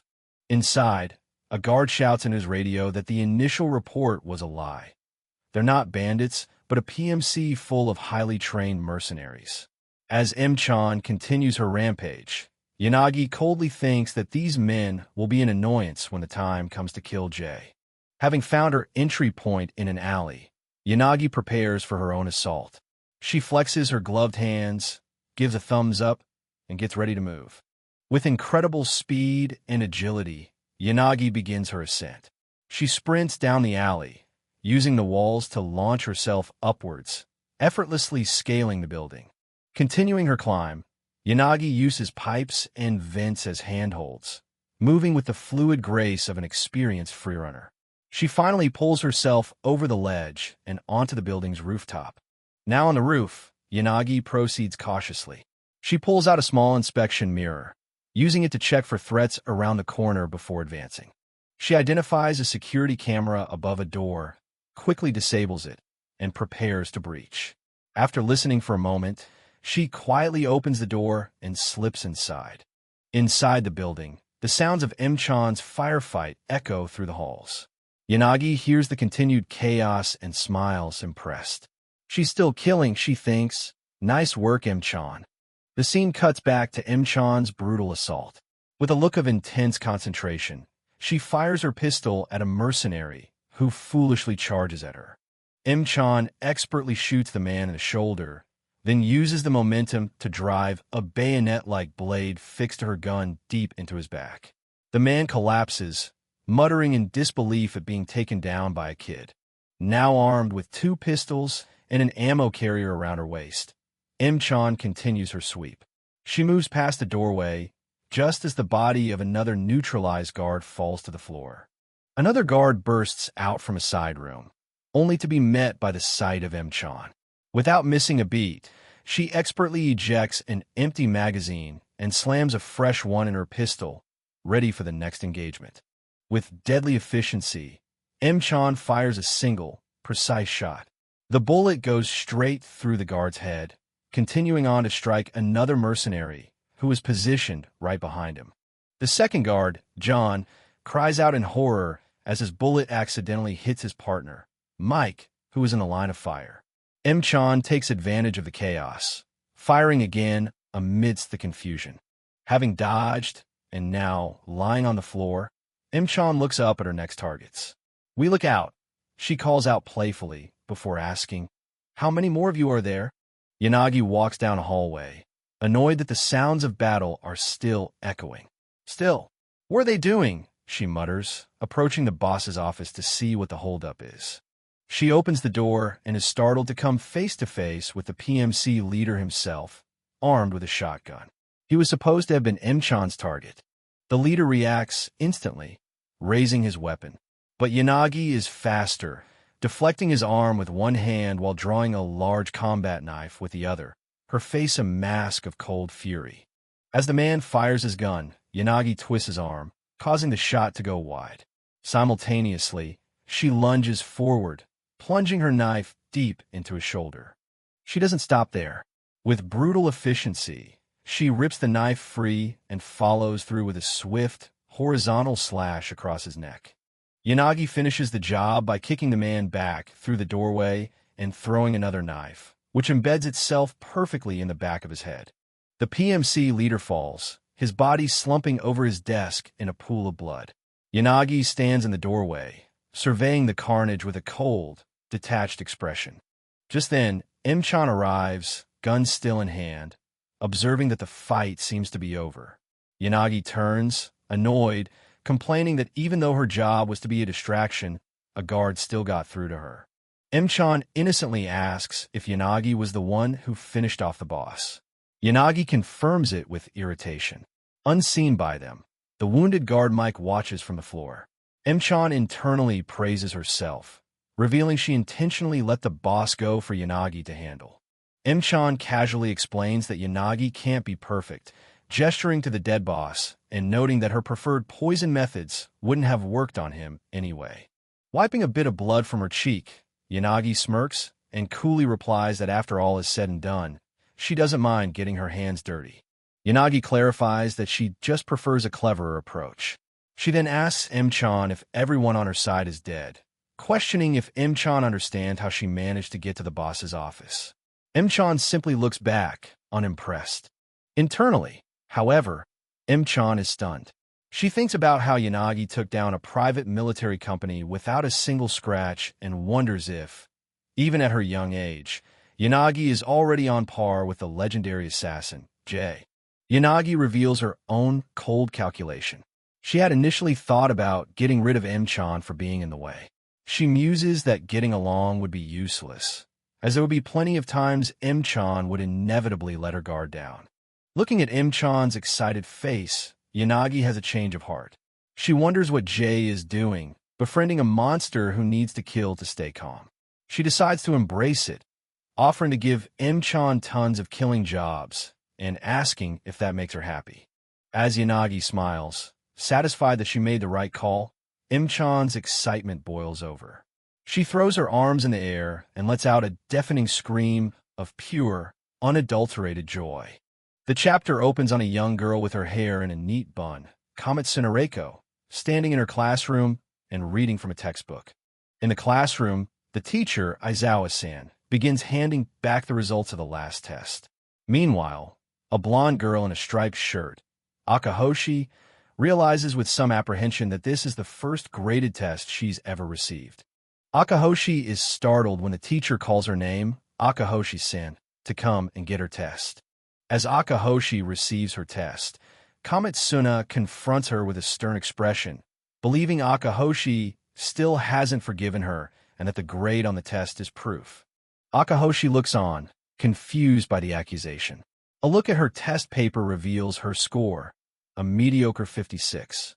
To her own surprise, Akahoshi is actually pleased with the result, thinking to herself that scoring over 50% is pretty good. As school lets out for the day, Kamitsuna excitedly runs up to Akahoshi, proudly showing off her test paper, which is a perfect score of 100. Kamitsuna declares that she can't lose to Akahoshi today. When Akahoshi seems confused, Kamitsuna properly introduces herself as Kamitsuna Reiko, though Akahoshi jokingly calls her the stir-fried vegetable person due to her name. Kamitsuna is flustered, thinking Akahoshi had forgotten her. Akahoshi quickly clarifies that she was just joking. Another classmate joins them, assuming that since Kamitsuna got a 100, Akahoshi probably did as well. However, Kamitsuna looks at Akahoshi's test and is utterly shocked to see she only scored 56 points, yelling out in disbelief. Kamitsuna is not happy, even though she won their undeclared competition. She accuses Akahoshi of getting a 56 on purpose just to mock her, but Akahoshi earnestly insists she gave it her best shot. Feeling that she's the one being made fun of, an emotional Kamitsuna accuses Akahoshi of always mocking her and runs away in tears. Later, as Akahoshi sits on the steps of a shrine, she overhears her classmates discussing the situation, noting that Kamitsuna often picks on her. The boys rationalize that Akahoshi's poor performance is expected since she was sealed in the Seisho Seiki for several hundred years. One of them offers her a piece of fried tofu as a reward for her effort, though Akahoshi grimaces, stating she hates eating raw food. Despite her initial reluctance, Akahoshi accepts the fried tofu and takes a bite, quietly thanking her classmate. Back in her room, Akahoshi lies on her bed, still feeling pretty good about having scored over 50 on her test. Her mood shifts when she spots a handwritten note. It reads, "A goblin unless you get a 100. The horrifying implication dawns on her. Does her mother actually turn people into goblins for failing to get a perfect score? Panic sets in. Akahoshi spirals, terrified of what her mother will do when she sees the 56. She realizes she somehow needs to get a test with a score of 100, and, in her desperation, decides to call her old associate, Yanagi. On the phone, Akahoshi introduces herself as M to a clearly annoyed Yanagi. She cuts straight to the point, asking for the address of one of her elementary school classmates. Yanagi is bewildered by the request and immediately jumps to a dark conclusion, asking if Akahoshi is planning to kill them. A flustered Akahoshi denies it. With no time to waste, Akahoshi grows desperate. She makes a veiled threat, questioning if Yanagi would prefer a peaceful school to turn into the scene of a massacre, all to pressure him into helping her. Yanagi finally relents, telling her to calm down and that he'll look it up. With her objective set, Akahoshi hangs up, acknowledging to herself that while it created a misunderstanding, desperate times call for desperate measures. Wasting no time, Akahoshi puts her plan into motion that very night. Under the cover of darkness, she's on the move, stealthily climbing over a wall and making her way into an apartment building's elevator, ready for the mission ahead. Now fully committed to her mission, Akahoshi pulls on a black ski mask and continues scaling the apartment building with surprising agility. Reaching the ledge, the masked Akahoshi prepares to leap across the gap to the adjacent building, fully embracing her former life skills. With incredible acrobatic skill, Akahoshi leaps from the wall, using it to propel herself across the chasm between buildings like a seasoned operative. She lands silently on a railing and stealthily approaches a window, peering inside to find her target's room. Inside, Kamitsuna is struggling with her homework, finding it difficult. She's puzzled, since she can usually handle even middle school math. Suddenly, she's alerted by a noise coming from her window. Kamitsuna gets up to investigate the sound, peering out her window, but finds nothing there. Just as Kamitsuna turns her back, Akahoshi silently slips into the room through the open window, her eyes fixed on her goal. Kamitsuna, still wondering what's going on, turns back towards her room just in time to see the intruder make a diving leap on her bed.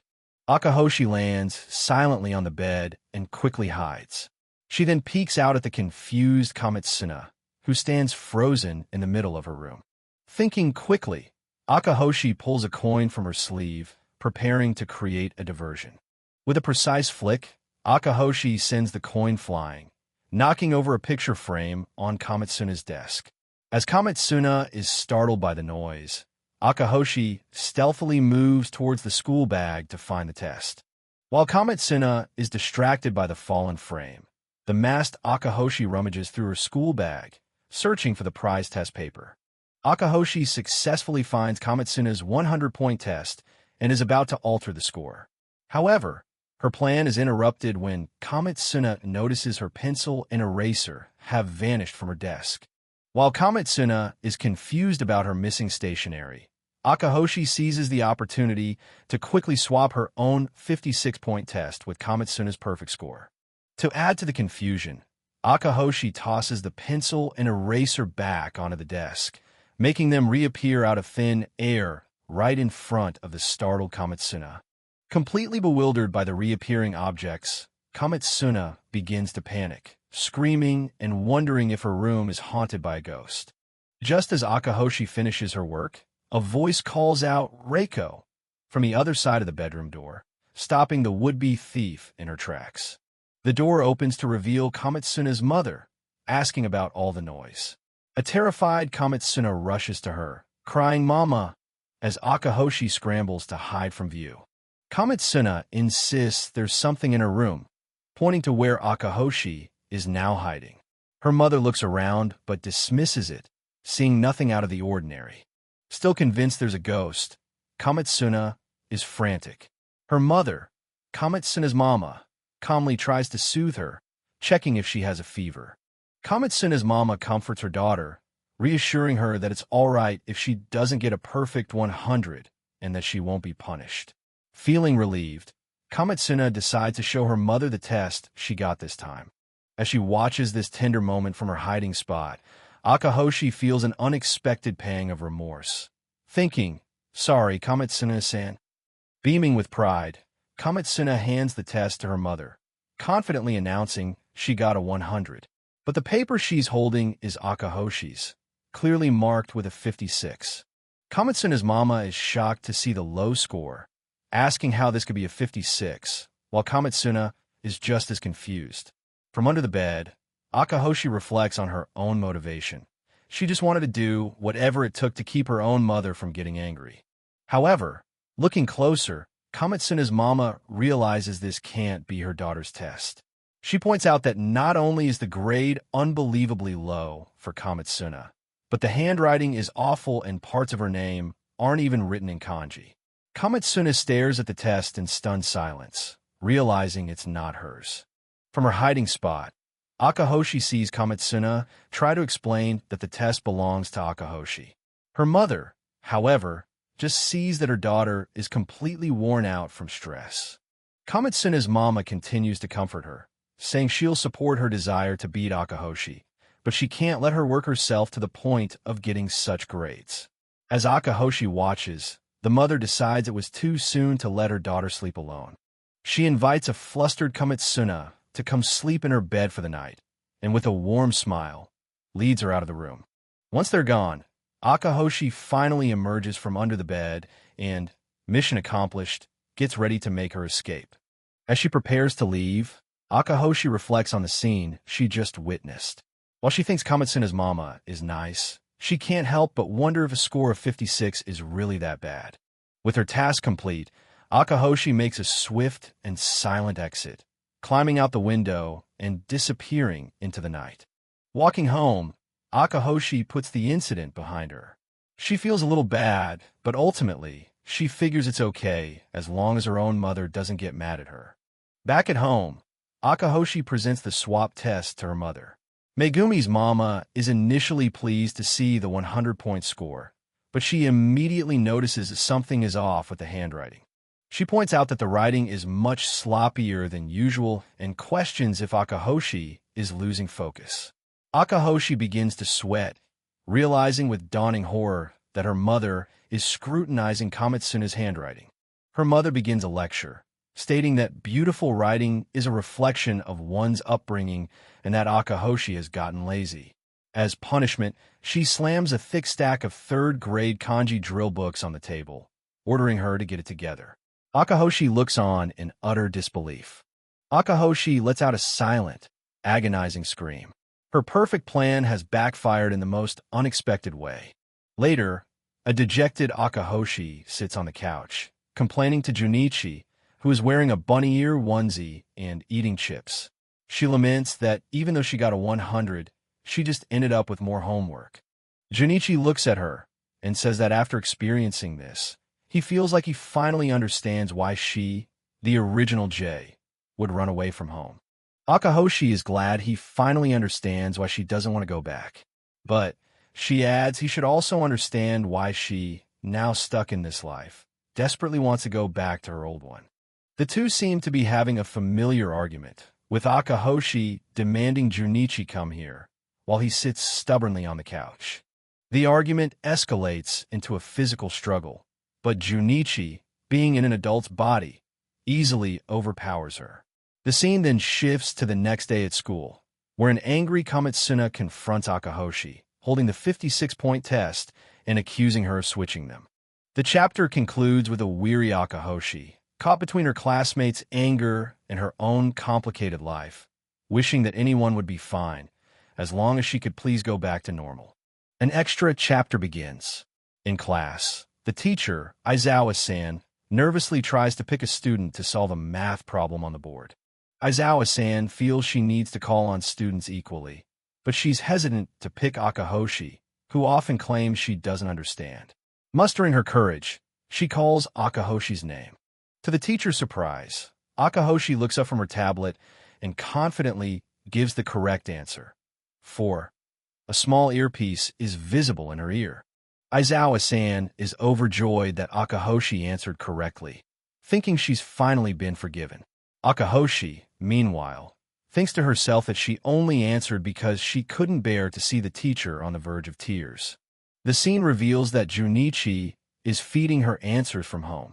He praises her performance, but Akahoshi explains that her mother monitors her classroom behavior via camera, and if she performs poorly, it will be bad for her. Junichi remarks that this level of monitoring is too restrictive. Akahoshi fires back, accusing Junichi of taking her hard-boiledness hostage by forcing her to borrow a kid's abilities. The next time Aizawa-san excitedly calls on her, Akahoshi, tired of the arrangement, looks up and bluntly states, "I don't know." Aizawa-san is thrown into a spiral of panic, her mind racing. She wonders if she was mistaken, if Akahoshi hadn't forgiven her after all, and if this is just her way of saying, "Don't get carried away, idiot." Chapter 10 begins titled, "That's me, isn't it?" The first image is a close-up of a phone displaying a suspicious person notice from the elementary school. As Akahoshi sits in the entryway, about to head out, her mother stops her. Megumi's mama holds up her phone, telling her to pay attention because a suspicious person was seen in the area. Akahoshi recalls that her teacher had mentioned it at the end-of-day meeting. Her mother reads the description from the notice. A man in his 40s, 180 centimeters tall, with black parted hair, a black suit, and an ochre trench coat. He also has a scar on his face. Akahoshi begins to connect the dots. The horrifying realization hits her. The description perfectly matches her original body. "That's really me, isn't it?" she thinks in dawning panic.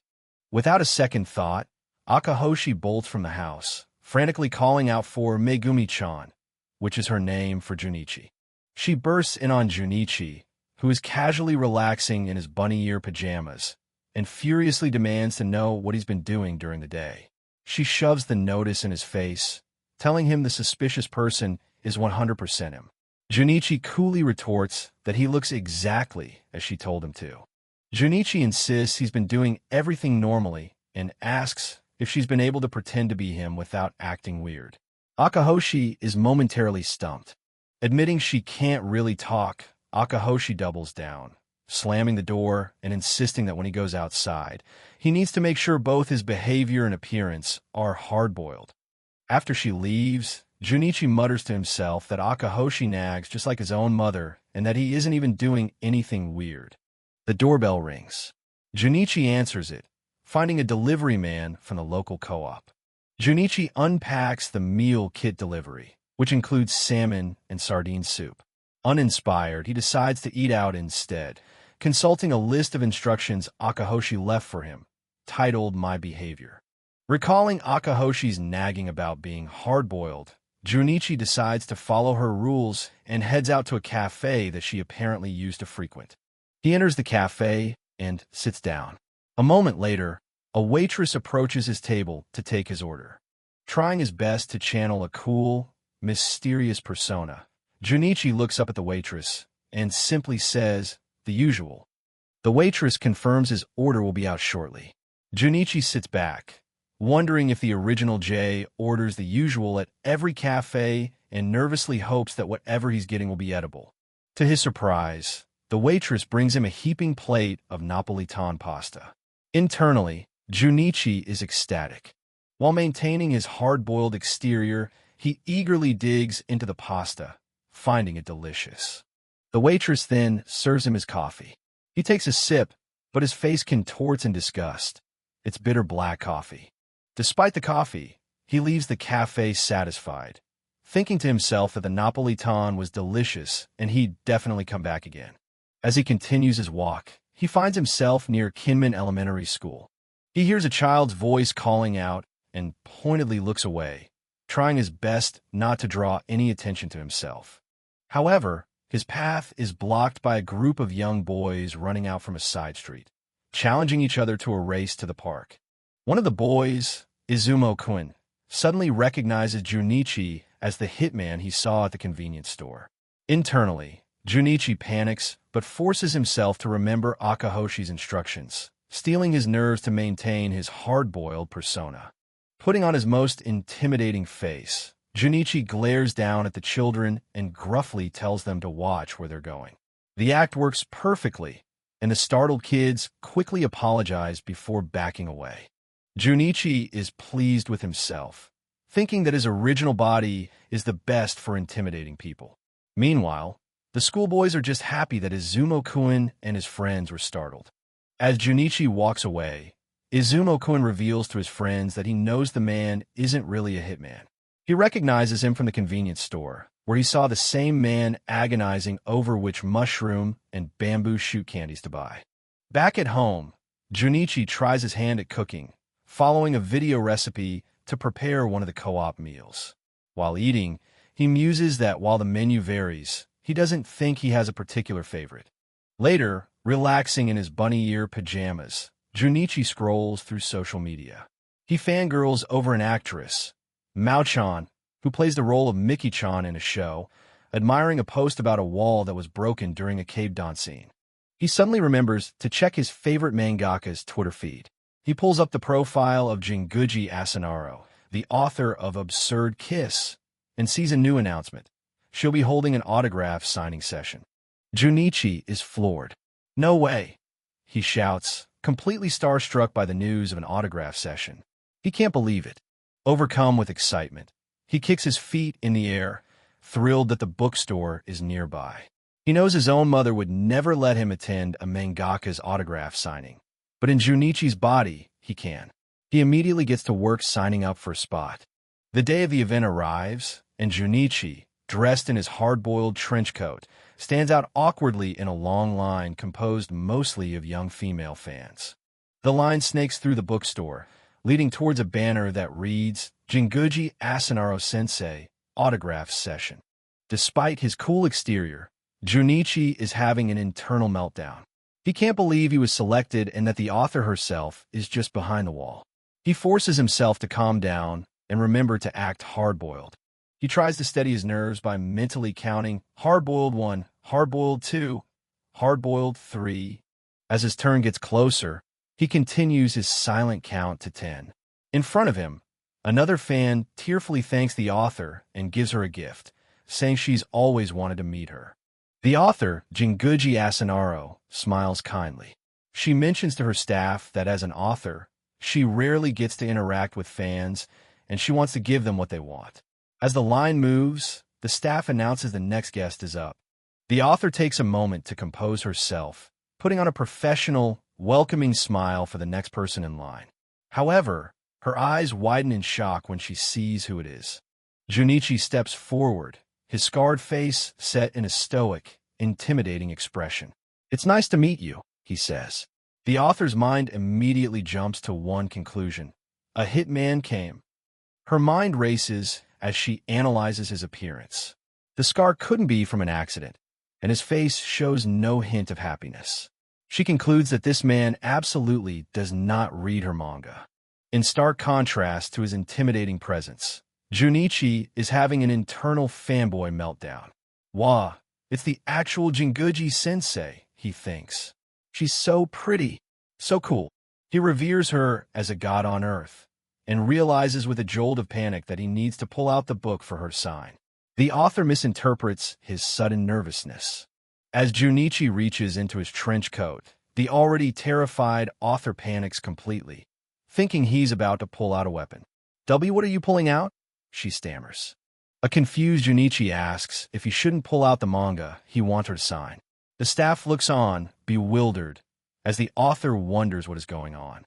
An intensely awkward and silent moment passes between the terrified author and the internally panicking fanboy. A staff member tries to intervene, asking Junichi why he came. He calmly presents the book and states he's there for the author's autograph, finally breaking the tense misunderstanding. Junichi hands her a card with a name to be signed, Akahoshi Megumi. The author reads it, thinking to herself that she's suddenly exhausted right before her scheduled break. Jinguji-sensei looks up and asks if Akahoshi Megumi is his daughter. Junichi confirms that she is a fan of her work. The author is instantly relieved and charmed, realizing the situation is not what it seemed. "I see. That makes sense," she exclaims, now very excited. The author begins to chat animatedly about the manga, asking if his daughter likes the character Miki-chan and delving into specific plot points, like a foreshadowed Cabe-don in Volume 2. Junichi stands there, listening intently. Junichi quickly claims that the detailed plot points are just what his daughter told him. The author is impressed, thinking his daughter must have an amazing memory. The author hands him the book, which is now autographed for Akahoshi. Gathering his courage, Junichi then awkwardly asks if he could also have a handshake. Jinguji-sensei happily obliges, calling his daughter cute. As she shakes his hand, she thinks he's a fan service devil. No, a god, for getting both an autograph and a handshake. For his part, Junichi just wishes the moment could last a little longer. Completely overwhelmed with joy, Junichi can no longer maintain his stoic facade. He breaks into a blissful smile, bows deeply, and says, "Thank you very much.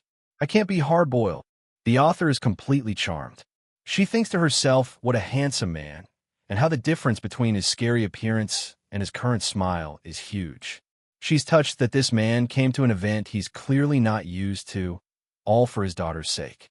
Walking through the bookstore in a state of pure bliss, Junichi's good mood is interrupted when he spots a familiar face.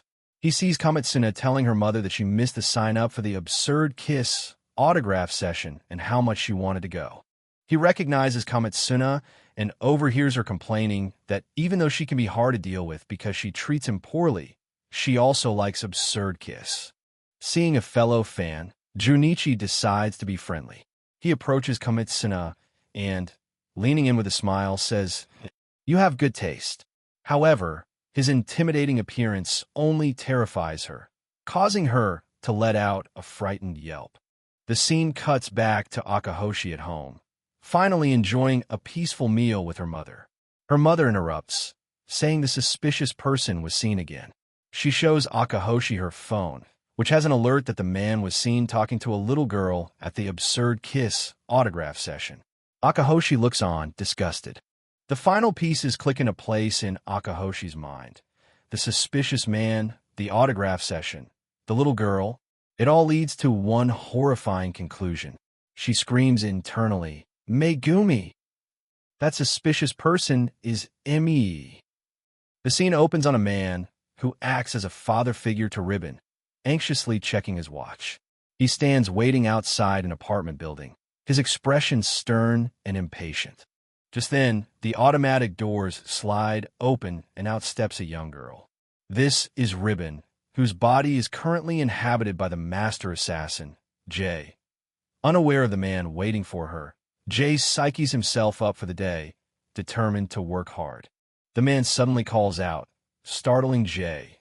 Turning around, Jay, maintaining his cover as Ribbon, is surprised to see his guardian, exclaiming, "Papa!" The man greets her, saying it's been a while. Jay, still in character as the young Ribbon, questions if the man is here to see him. The man confirms it, his gaze fixed on Jay. Getting straight to the point, the man asks Jay about his current job as a teacher at Kimin Elementary School. He then pointedly asks if there is a white-haired foreign girl in Jay's class. Jay is taken aback by the question. The man, meanwhile, grows visibly distressed, palming his face in frustration as he tries to find the right words. With a deadly serious expression, the man gives a stark warning. Jay needs to quit his job immediately because his life is at stake. Jay is completely bewildered by this sudden demand. He asks what this is all about and how it relates to Akahoshi, the student in question. The man insists he can't explain everything, but everything he's doing is for Jay's own sake. Fed up, Jay turns his back on the man. Maintaining his child persona, he angrily shouts that the man is no longer part of the family and tells him to leave him alone before storming off. As Jay walks away, the man reaches out in desperation, shouting Ribbon's name, his plea left hanging in the air. The scene shifts. The title card reads, "Let's just kill her for the world's sake." Ribbon's father figure is now sitting at an outdoor Italian cafe. A blonde woman, a professional investigator named Marie, approaches his table. The man calls out to Marie. She looks at him with a bored expression, stating that she only came because he was paying. He tries to butter her up, pointing out that the restaurant serves the exquisite caprese salad and fine Italian wine she likes. Marie is unimpressed, retorting that she only agreed because it was nearby and this isn't one of her regular spots. After she sits, the man gets down to business, taking a drink before asking her for her assessment of the situation so far.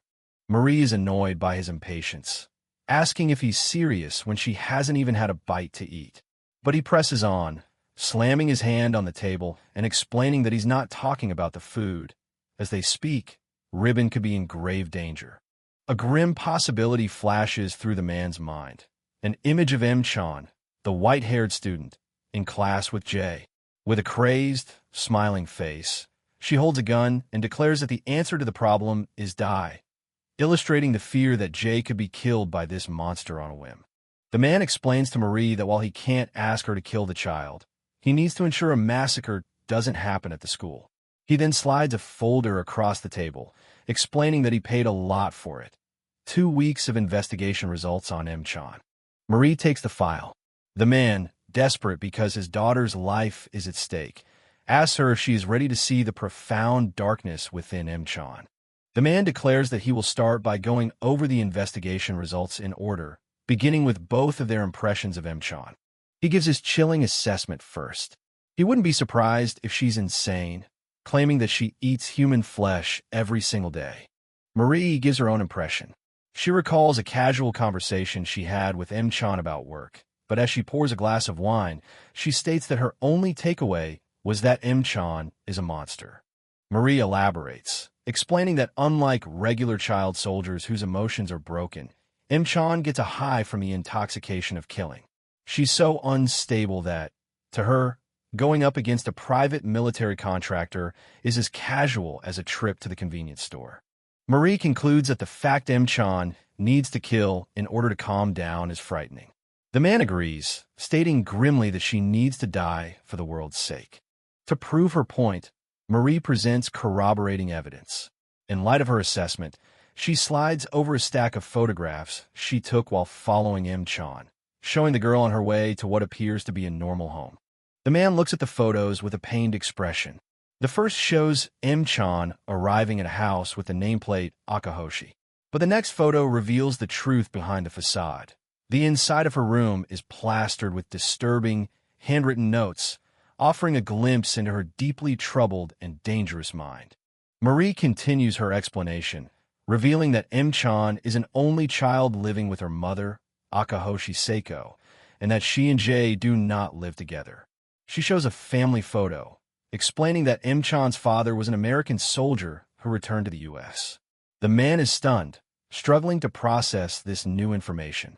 Marie then pulls out a tablet, preparing to present another piece of evidence. She taps the screen, opening an audio file to play for the man. The audio plays from the tablet. It's a chaotic recording of a conversation, with overlapping voices saying things like, "I'm sorry," and "this is for your own sake," alongside more mundane things like scolding over kanji drills.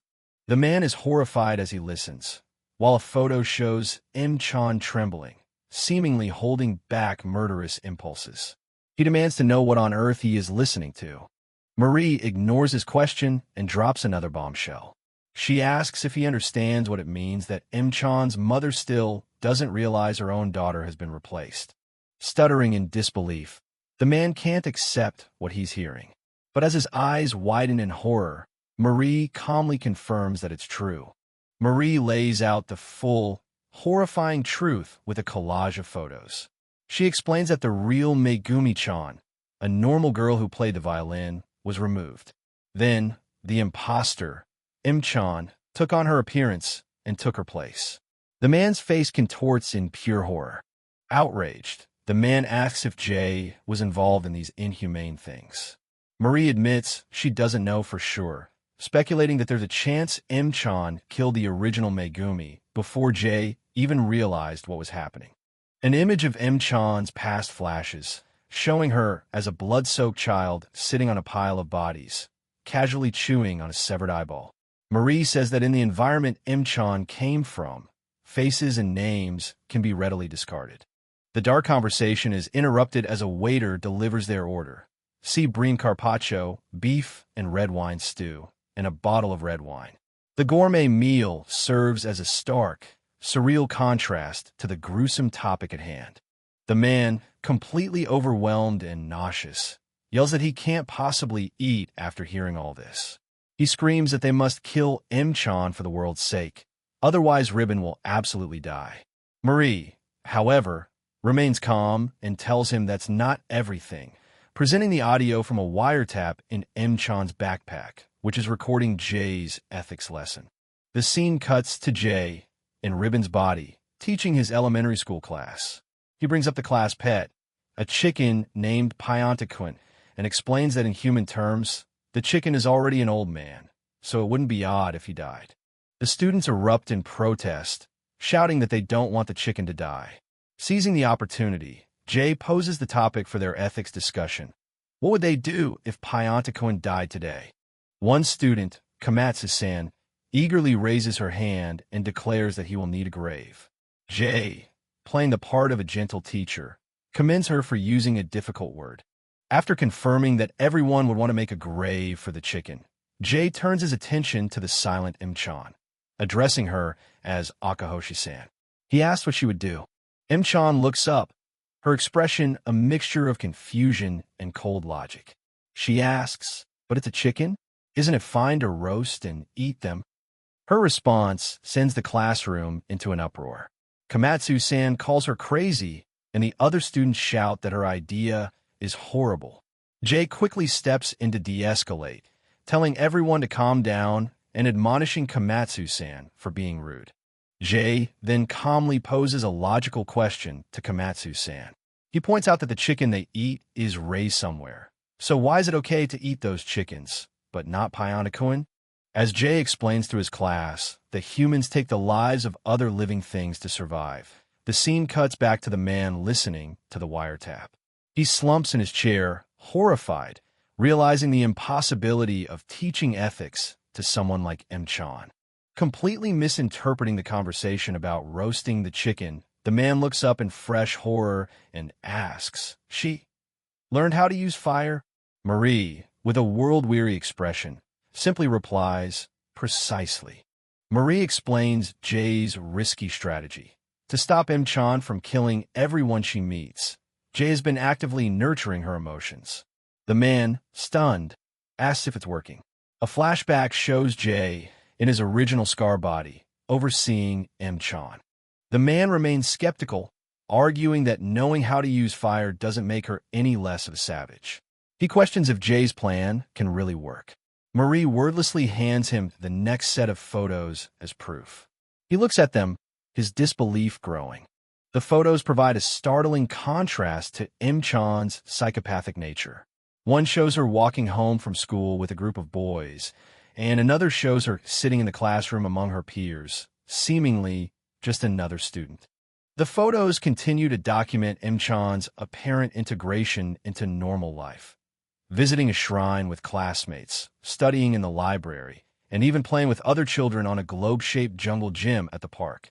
The final photo shows Im-chan actively participating in a game of dodgeball in the schoolyard, lunging for the ball along with her classmates. It's a striking image of a seemingly normal, happy child at play. Looking at the photo of a happy, energetic Im-chan, the man is in disbelief. He wonders aloud if he is witnessing a miracle, questioning if it's truly possible for her to become a normal grade schooler. Back at the table, the man is still sweating, rattled by the implications of the photos. Marie notes that it seems like Im-chan's emotions are recovering at an amazing speed. Marie agrees that the speed at which Im-chan is transforming from an unhinged demon to a normal kid is insane, something that would send shockwaves through the medical world. She admits she had the same thought while taking the photos from her stakeout point with a powerful telephoto lens. The man's expression sharpens with suspicion. He senses that Marie is holding something back and asks her directly if she saw something else. Marie confirms his suspicion, explaining that on the last day of her investigation, she happened to record Im-chan talking in her sleep. She holds up her tablet, about to play the audio, and asks the nervous man if she should press play. The recording plays, revealing Im-chan's tortured inner thoughts. She mutters about hating her life and wanting to go back to her old one. After the audio finishes, Marie looks at the shaken man and asks for his opinion. The man is deeply disturbed by what he's heard, covering his mouth and looking away in silence as he tries to process the girl's anguish. He voices his concern that Im-chan's emotions are being nurtured too much, and Marie agrees. She explains that Im-chan has realized that if this continues, she won't be able to bear her own actions, and the memory of her past atrocities, like eating raw flesh, would make her want to die. A visual metaphor illustrates Im-chan's precarious mental state, a scale of justice, with her monster passed on one side and her emerging normal kid self on the other. Marie warns that if the balance tilts too much, it will result in a catastrophic outburst that will involve everything and everyone around her. Marie explains that this inner turmoil is why Im-chan desperately wants to go back to being a monster. The man looks down with a pained expression, calling her a poor monster, and wonders if Jay even understands how she feels. Standing up from the table, the man reflects on Jay's own difficult past. He notes that Jay didn't have a good upbringing, having to kill just to eat and having no one to teach him. A flashback shows a young Jay browsing a video store. The man explains that Jay learned about the world through movies, and it was a miracle that he discovered the hard-boiled hero archetype. This, he concludes, is what allowed Jay to become a professional hitman instead of just a monster. Back in the present, Marie asks what he plans to do now that her investigation is complete. Lighting a cigarette, the man reveals his grim strategy. To protect Ribbon's life, he will give Im-chan a steady stream of hit jobs to keep her violent heart in balance. With his decision made, the man thanks Marie for her perfect investigation and walks away. Marie watches him leave, thinking to herself that his plan was coolly delivered but poorly worded. Alone now, Marie gazes into her wine glass and pours another. She sighs, thinking of the volatile girl at the center of all this. Im-chan, she says to herself, poor girl. Marie reflects that even if Jay's plan works, keeping Im-chan's heart in balance by giving her targets is only delaying the inevitable. She concludes that killing the girl quickly would be an act of mercy. The scene shifts, and the man catches up to Jay on his way home. He desperately tries to follow up on their earlier talk, pleading with Jay not to quit his job and reassuring him that everything will be all right. Jay, still in his angry child persona, tells him to leave him alone. Jay lashes out with a cruel, childish insult, shouting, "This is why Mama left you." The words hit the man like a physical blow, and he can only watch, stunned and hurt, as Jay walks away. The scene changes to a different time, where Jay, in his original body, is helping Im-chan with her homework. He's wearing a silly, cat-eared hoodie. He misreads something and comments that Komatsu-san likes absurd kiss, but Im-chan corrects him, pointing out that it's the number 6. Im-chan has a moment of realization, frightened that a suspicious person notice she saw was about Jay.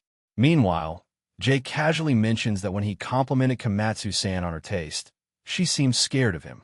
Im-chan tries to engage him, suggesting that if he goes back to normal, he could talk to Komatsu-san. But Jay, focused on his book, brushes her off, telling her to focus on her homework, and that small talk is a distraction. Im-chan looks down with a deeply sad expression. The narration notes that despite Jay's efforts, she still doesn't seem to want to go back to her original, monstrous self. Suddenly resolved, Im-chan gets up and retrieves a handgun from a closet. Jay, now wearing his signature trench coat, follows her out the door and asks where they're going. As they walk through an alley, Jay and Im-chan seem to have swapped bodies. Im-chan asks if they're going to the gunsmith, and Jay replies with surprise, saying he thought people like that only existed in books. As they continue walking, Jay, in Im-chan's body, explains that M was a code name he gave himself when talking to his contact, Yanagi. Two kids on the stairs overhear and mock them, thinking J1911 is a stupid name. Continuing their journey, Jay, in Im-chan's body, and Im-chan, in Jay's body, arrive at an apartment building in Kitashinjuku. Jay rings the doorbell for the gunsmith's apartment.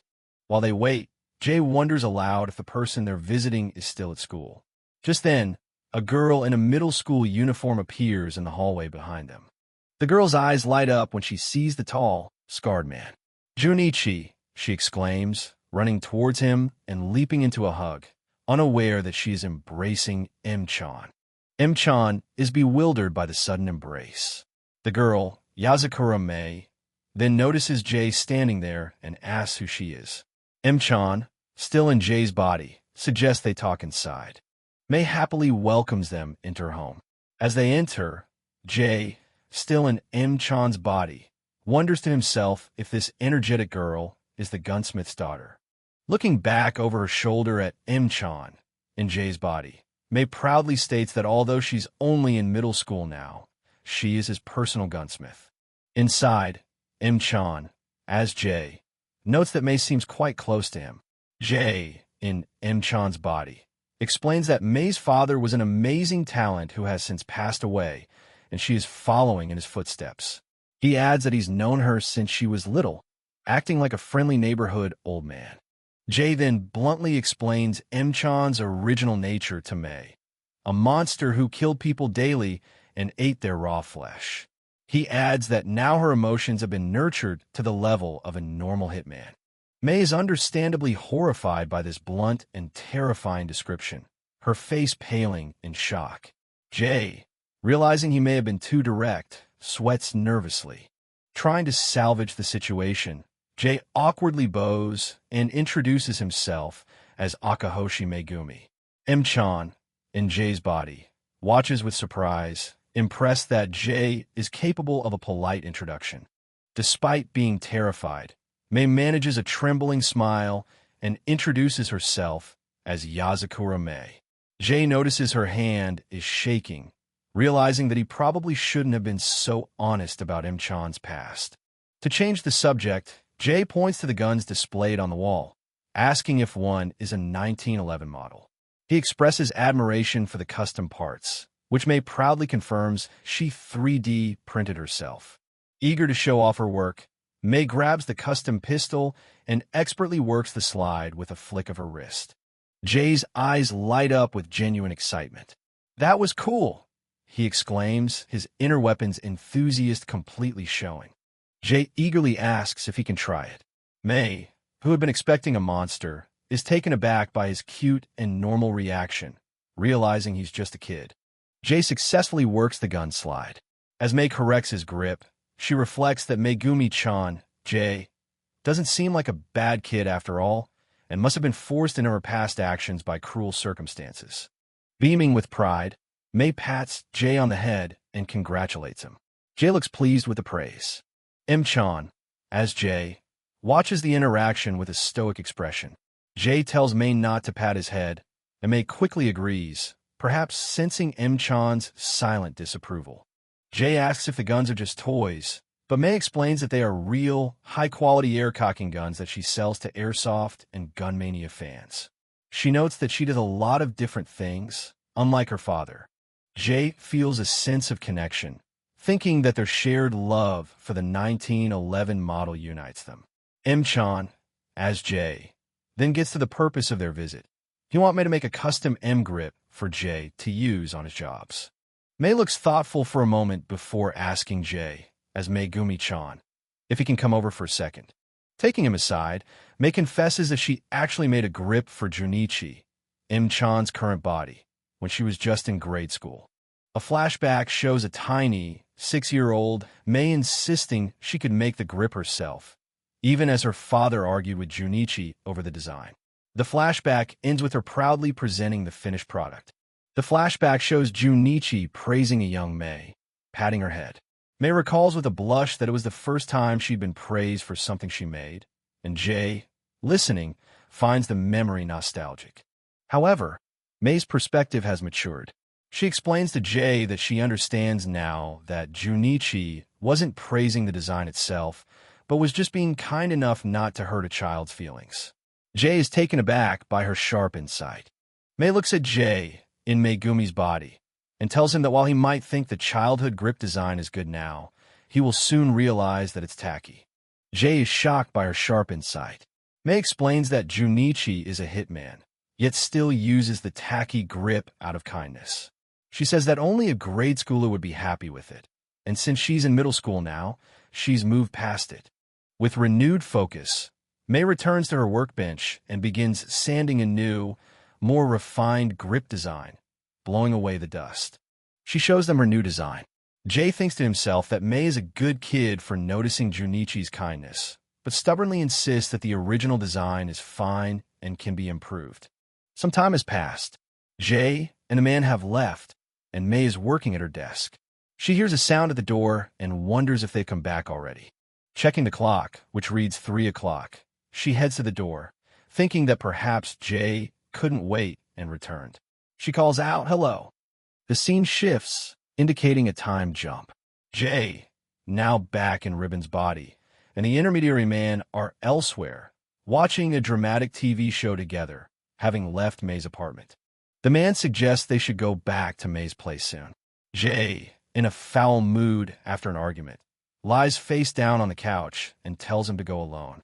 The man reminds him it's for his M-grip, but Jay insists on winning the argument. Later, they return to May's apartment building. The man rings the doorbell repeatedly, but gets no answer. He concludes that she's not coming to the door. Jay impatiently says they should leave, but the man notices that the apartment door is slightly ajar. They both sense that something is wrong. They push the door open and step inside, only to find the apartment completely ransacked. A chair is overturned, and tools and parts are scattered all over the floor. The man is speechless with shock. Jay states the grim reality. The room is a mess, May is gone, and she must have been attacked and taken away. The man can't bring himself to believe it. Amidst the chaos, Jay's sharp eyes spot something on May's desk, the custom wooden grip she was working on. The man asks what he's found. Jay picks up the grip and discovers a message she left for him, written on the wood with grease from her finger. Jay realizes May must have written this message because she knew he would be coming. He clenches the grip, furious at the audacity of whoever did this, even though she knew he was a hitman. The man asks if the message is a sign or a puzzle. Jay confirms that it is, but admits he doesn't understand what it means yet. As the man begins to panic, Jay sharply tells him to shut up and think, pointing out that his emotional reaction is actually a good sign. He reminds him that he's an intermediary, not a detective. The man takes a breath to calm himself. Jay immediately presses him for a breakthrough, asking him if he sees anything and what the numbers in the message mean. The man starts thinking logically. He reasons that since May works with criminals, she would have crime prevention measures. He spots her computer and deduces that if there's a surveillance camera, the recording will be on a machine somewhere, and the numbers are likely a password. Jay is impressed, exclaiming, "As I'd expect of you." "Absolutely." The man grumbles that he shouldn't yell like he's in a kabuki play, and that this has nothing to do with his job as an intermediary. They access the surveillance footage and see the moment of the kidnapping. A group of men, led by a man in a white blazer, confront May. The leader tells her he's no longer working with the Jinji clan. On the recording, May stands her ground, stating that her agreement to make modded guns was with the man's boss and only lasted until her father died. The man dismissively insists that she can still make them. The leader reveals he was exiled from the clan, so the agreement is no longer an issue. He orders his men to take May away, telling her she'll continue making guns for him at his hideout. Watching the kidnapping unfold on the screen, Jay's rage boils over. In a fit of fury, he kicks a nearby filing cabinet, his professional killer's instinct taking over. The man tries to calm Jay down, noting that at least May's life doesn't appear to be in immediate danger. However, he points out the larger problem. The kidnapper is acting in defiance of a clan agreement, and they still have no idea where he's taken May. The man decides on his course of action. He tells Jay that he will inform the Jinji clan boss about the kidnapping, believing he will help. He instructs Jay to go home and wait for his contact. However, the man quickly changes his mind.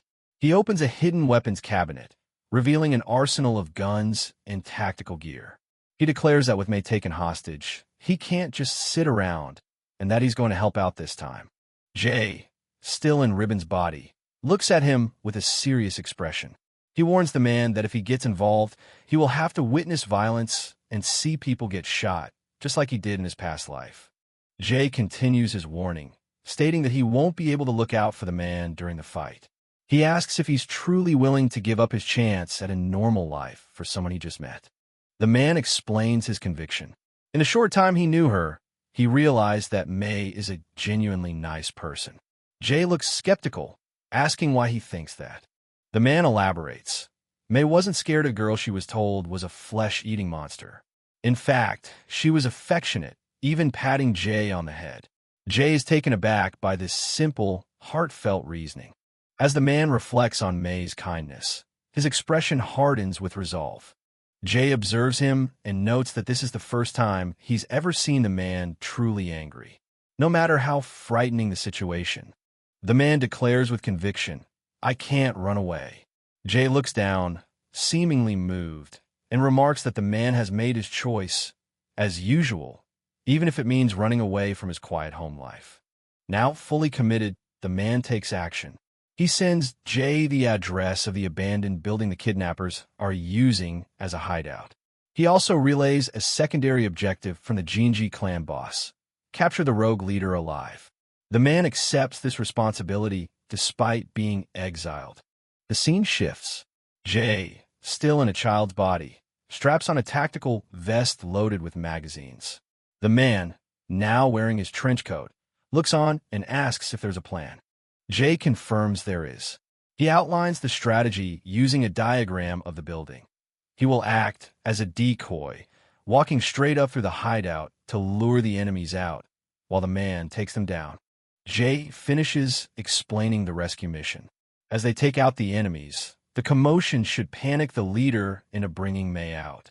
If not, they'll search for her after eliminating everyone else. He declares it a perfect plan. The man agrees, and they set off. Chapter 13 begins, titled Enough of the Hard-Boiled Remarks. Jay, in Ribbon's small body, and Ribbon, in Jay's adult body, stand before a building, preparing to infiltrate. The scene cuts to a man named Leto, the leader of a gang. He tests a modified gun and smirks, telling Ribbon, who is in Jay's body, "You're just like your father," acknowledging the reputation that precedes Jay. Inside the workshop, Leto lounges on a sofa, boasting that the illegal guns they're modifying will sell for a high price. In the foreground, Ribbon, inhabiting Jay's body with his hair now braided, quietly works on a firearm. Leto continues his taunts, pointing his gun casually. Don't want to talk? He says, well, if you meet the deadline, I'll forgive you. Ribbon, still in Jay's body, looks down, enduring the condescension in silence. A flashback begins as Ribbon experiences one of Jay's memories. A young Jay is seen working diligently in a similar workshop, wondering if his father, Junichi, has noticed his efforts. The memory shows his father's hand resting on his shoulder. Jay's father, a man with a distinct scar on his face, enters the memory. He looks at the young Jay and asks an associate, who's the kid? Jay's father explains that he's been teaching his daughter his trade. He seems unconcerned about the child's age, noting that young Jay is interested in the work, even though he probably shouldn't be. He looks at young Jay with a sense of pride, telling him to keep it up. He reassures his associate that it's not so strange, as he also started working in this dangerous world when he was just a kid. Young Jay looks up, startled but also inspired. Overwhelmed by this glimpse into Jay's past, Ribbon's consciousness reacts. She sees the kindness in Jay's father, a hitman just like Jay, and tears well up in her eyes as she silently pleads for someone to save her from this violent world. The flashback ends, returning to the present moment. One of Leto's men storms into the workshop, interrupting the tense silence. Panic erupts. A subordinate calls Leto, frantically yelling, "Aniki, it's a raid." Leto, on the other end, seems composed, asking for details. The subordinate reports that the attacker is just one person in a trench coat. A sudden look of dawning horror crosses Leto's face. He drops the phone, a single thought echoing in his mind as he realizes who has come for them. It's him. The gangsters scramble, shouting Junichi's name. They grab their weapons and prepare to confront the legendary assassin, while Ribbon looks up from her workstation, caught in the middle of the chaos. Leto's men cautiously make their way down the stairwell, guns drawn. At the bottom, a small, unassuming figure in a trench coat waits for them. It is Jay, in Ribbon's body, ready to begin his assault. Jay calmly walks up the stairs, leaving a trail of neutralized bodies in his wake. Ribbon, in Jay's body, watches from the top of the stairs as Jay effortlessly dispatches the armed men. From a position on the scaffolding outside, Jay takes aim. With a chilling smile, he remarks, "Feels good taking them out from behind." They never even knew what hit him, revealing a cold, professional ruthlessness. Jay and Ribbon reunite amidst the carnage. Jay, ever the professional, tells Ribbon to proceed across the floor, assuring her, "Leave any guys to me." Ribbon simply replies, "Got it," ready to follow his lead. Putting the plan into action, Ribbon, using the power of Jay's body, kicks down a door and charges forward, taking the fight to the next group of gangsters. She slides across the floor, demonstrating surprising agility and combat prowess. As gangsters emerge, she shoots them from below, showing she's a quick learner in this deadly environment. The battle intensifies. Ribbon engages in a chaotic gunfight, taking on multiple opponents at once. She moves with newfound confidence, her actions becoming more decisive and lethal with every shot. A surviving gangster watches in disbelief. He sees Jay's small form walking calmly through the hallway and asks in terror, "What kind of person is he?" He can't comprehend how a child could be the source of such devastation. The gangster's terror grows as he realizes the childlike assassin isn't even looking at his targets. Bodies fall, and Jay simply proceeds down the hall with an unnerving, detached focus. He's just walking by and guys are dying. The man screams, completely unnerved. Jay's advance is relentless and seemingly supernatural, a force of nature clearing a path of destruction. Meanwhile, Leto reacts with shock to the news coming over the phone. "I heard the rumors, but Jay really is that good." Realizing the true extent of the threat, he turns and spots Ribbon, seeing a new, desperate opportunity. Putting his new plan into action, Leto grabs Ribbon and takes her hostage. He presses a gun to her head, screaming, "Move! Let me go! Shut up, or I'll shoot!" intending to use her as a human shield. The standoff begins. Leto holds Ribbon hostage, pointing a gun at her head, completely surprised by the appearance of Jay in a child's body at the end of the hall. Jay, in turn, faces him down from a distance. Leto screams, "Move, and I'll shoot." Try to regain control of the situation. Unfazed, Jay, speaking with the authority of an adult from a child's body, coldly commands him, "Let her go." From his vantage point, Jay calmly assesses the situation, noting that he isn't in a position to get a clean shot. Meanwhile, Ribbon, still in his body, panics and internally pleads with him, asking what he's doing while she hurries to get into position. The tension is palpable. A wide shot shows the three figures locked in a dangerous stalemate across the empty workshop, boxes littered around them. Leto, bewildered, yells, "Why are you after us?" Jay's response is simple, direct, and cuts through the tension. "I came to save her." Leto grows more confused, wondering if the Jinji clan was involved and how Jay got past them. At the same time, Ribbon, despite the gun to her head, blushes as she calls out Jay's name, moved by his declaration. Jay begins to apply psychological pressure. "You won't be able to shoot," he states confidently. He then delivers a chilling ultimatum. "If you were going to shoot your hostage, I'd definitely shoot you first." Leto is taken aback by Jay's absolute certainty, a certainty that seems to defy the logic of the situation. From the end of the hall, Ribbon, in Jay's body, simply replies, "Exactly." From her hiding spot, Jay, in Ribbon's body, takes aim. He calculates that he can easily shoot the gun out of Leto's hand, even if Leto tries to shoot the hostage, May. Jay weighs his options. He wants to kill Leto right now, but with May so close, he considers just leaving the gangster as a present for the Jinji clan. "If you don't understand," he says to Leto, "let me explain."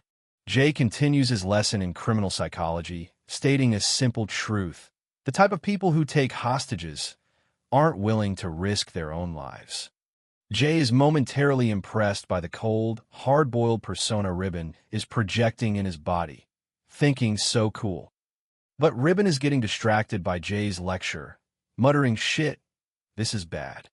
Leto tries to regain his bravado, insisting that his trigger finger is faster.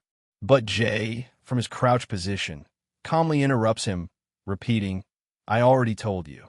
You can't shoot." Ribbon, fully embracing Jay's persona, elaborates on his point.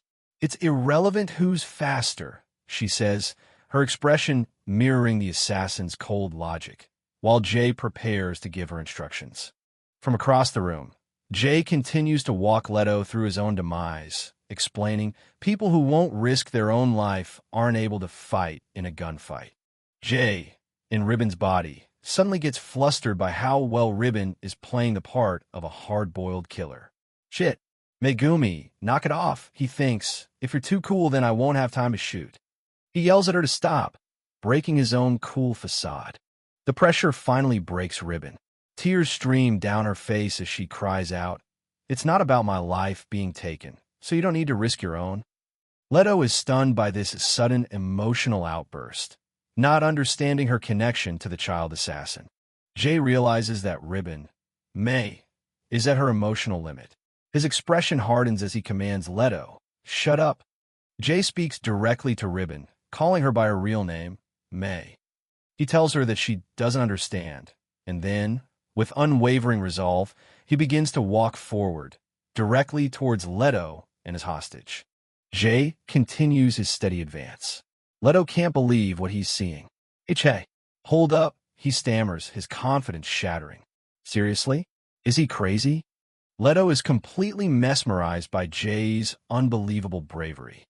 He stares down the barrel of Jay's gun, thinking, What is this bravery? He's unreal." As Jay walks towards them, Ribbon looks on, her face a mask of determination. She thinks to herself, "I'm risking my life right now." Jay speaks to Ribbon, his words soft but firm. "If it's to protect you, I'll do whatever it takes." Hearing this, Ribbon, in his body, is overwhelmed with emotion, her face flushing a deep red. The Playboy remarks have an unintended effect. Jay, in Ribbon's body, gets embarrassed and flustered, thinking to himself that Ribbon is starting to become the wrong kind of hard-boiled. In a flash, it's over. Jay moves with impossible speed, disarming Leto before he can even react. Leto screams in shock as his gun is knocked away. Ribbon looks on, realizing with relief, Junichi made it in time. Leto is in utter disbelief. He can't comprehend the sequence of events, thinking, I don't understand when he pulled his gun out. Did he already put it away? Jay's speed was so immense it defied perception. Before he can fully process it, Leto finds Jay's gun pressed against his head. His mind races, trying to understand the logic. If he needed to pull it out again, why did he have to put it away in the first place? With the threat neutralized, Ribbon points her gun forward, explaining, but for this guy, I didn't need to risk anyone's life. Jay, looking on, is still blushing from her earlier display of affection. Jay, back in Ribbon's body, is having an internal crisis, excitedly taking pictures and thinking, whoa, that's it. As expected, Megumi-san, I'm so cool. His hard-boiled persona is completely shattered. Later, Ribbon reassures Jay that it's all over. The Jinji clan will take care of him, she says, as Leto is escorted away. You'll never have to see him again.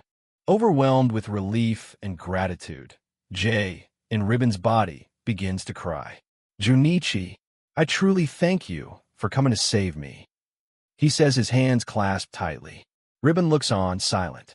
Ribbon gently comforts the crying child, wiping away a tear. Don't be scared. It'll be okay. Jay looks up, a small, relieved smile forming as he replies, yeah. With the danger past and emotions settling, Ribbon tells Jay, all right, let's go. Jay looks up, acknowledging her. As Ribbon turns to leave, Jay suddenly reaches out and grabs the back of her trench coat, stopping her in her tracks. She turns, surprised, asking HM. Jay buries his face into Ribbon's coat, holding on tightly. Just a moment, he says, savoring the feeling of safety and comfort after the terrifying ordeal. Ribbon is internally conflicted by this sudden display of affection. She thinks, wait, my hard-boiledness is more straight-laced than that. She worries that Jay is developing the wrong idea about her, treating her like a friendly neighbor instead of a fellow professional.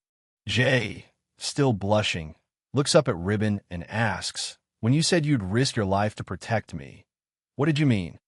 Ribbon is caught completely off guard by the question, unsure how to answer. Ribbon stammers, not understanding the question, while Jay internally panics. Idiot. How? He thinks, realizing with horror, she's going to unconsciously begin a rom-com using me. The scene shifts, and the next chapter begins, ominously titled, This is a Prison of Love. A woman and a young girl, Megumi, stand in front of a pristine, modern house. Inside, the story's timeline seems to have shifted. The real Megumi sits sullenly on a couch, while Jay, now back in his own body but wearing a ridiculous bunny ear hoodie, reads a book next to her. Jay looks over at the despondent Megumi. He reflects on their previous adventure, thinking that if the unintended rom-com were to continue, things would become awful.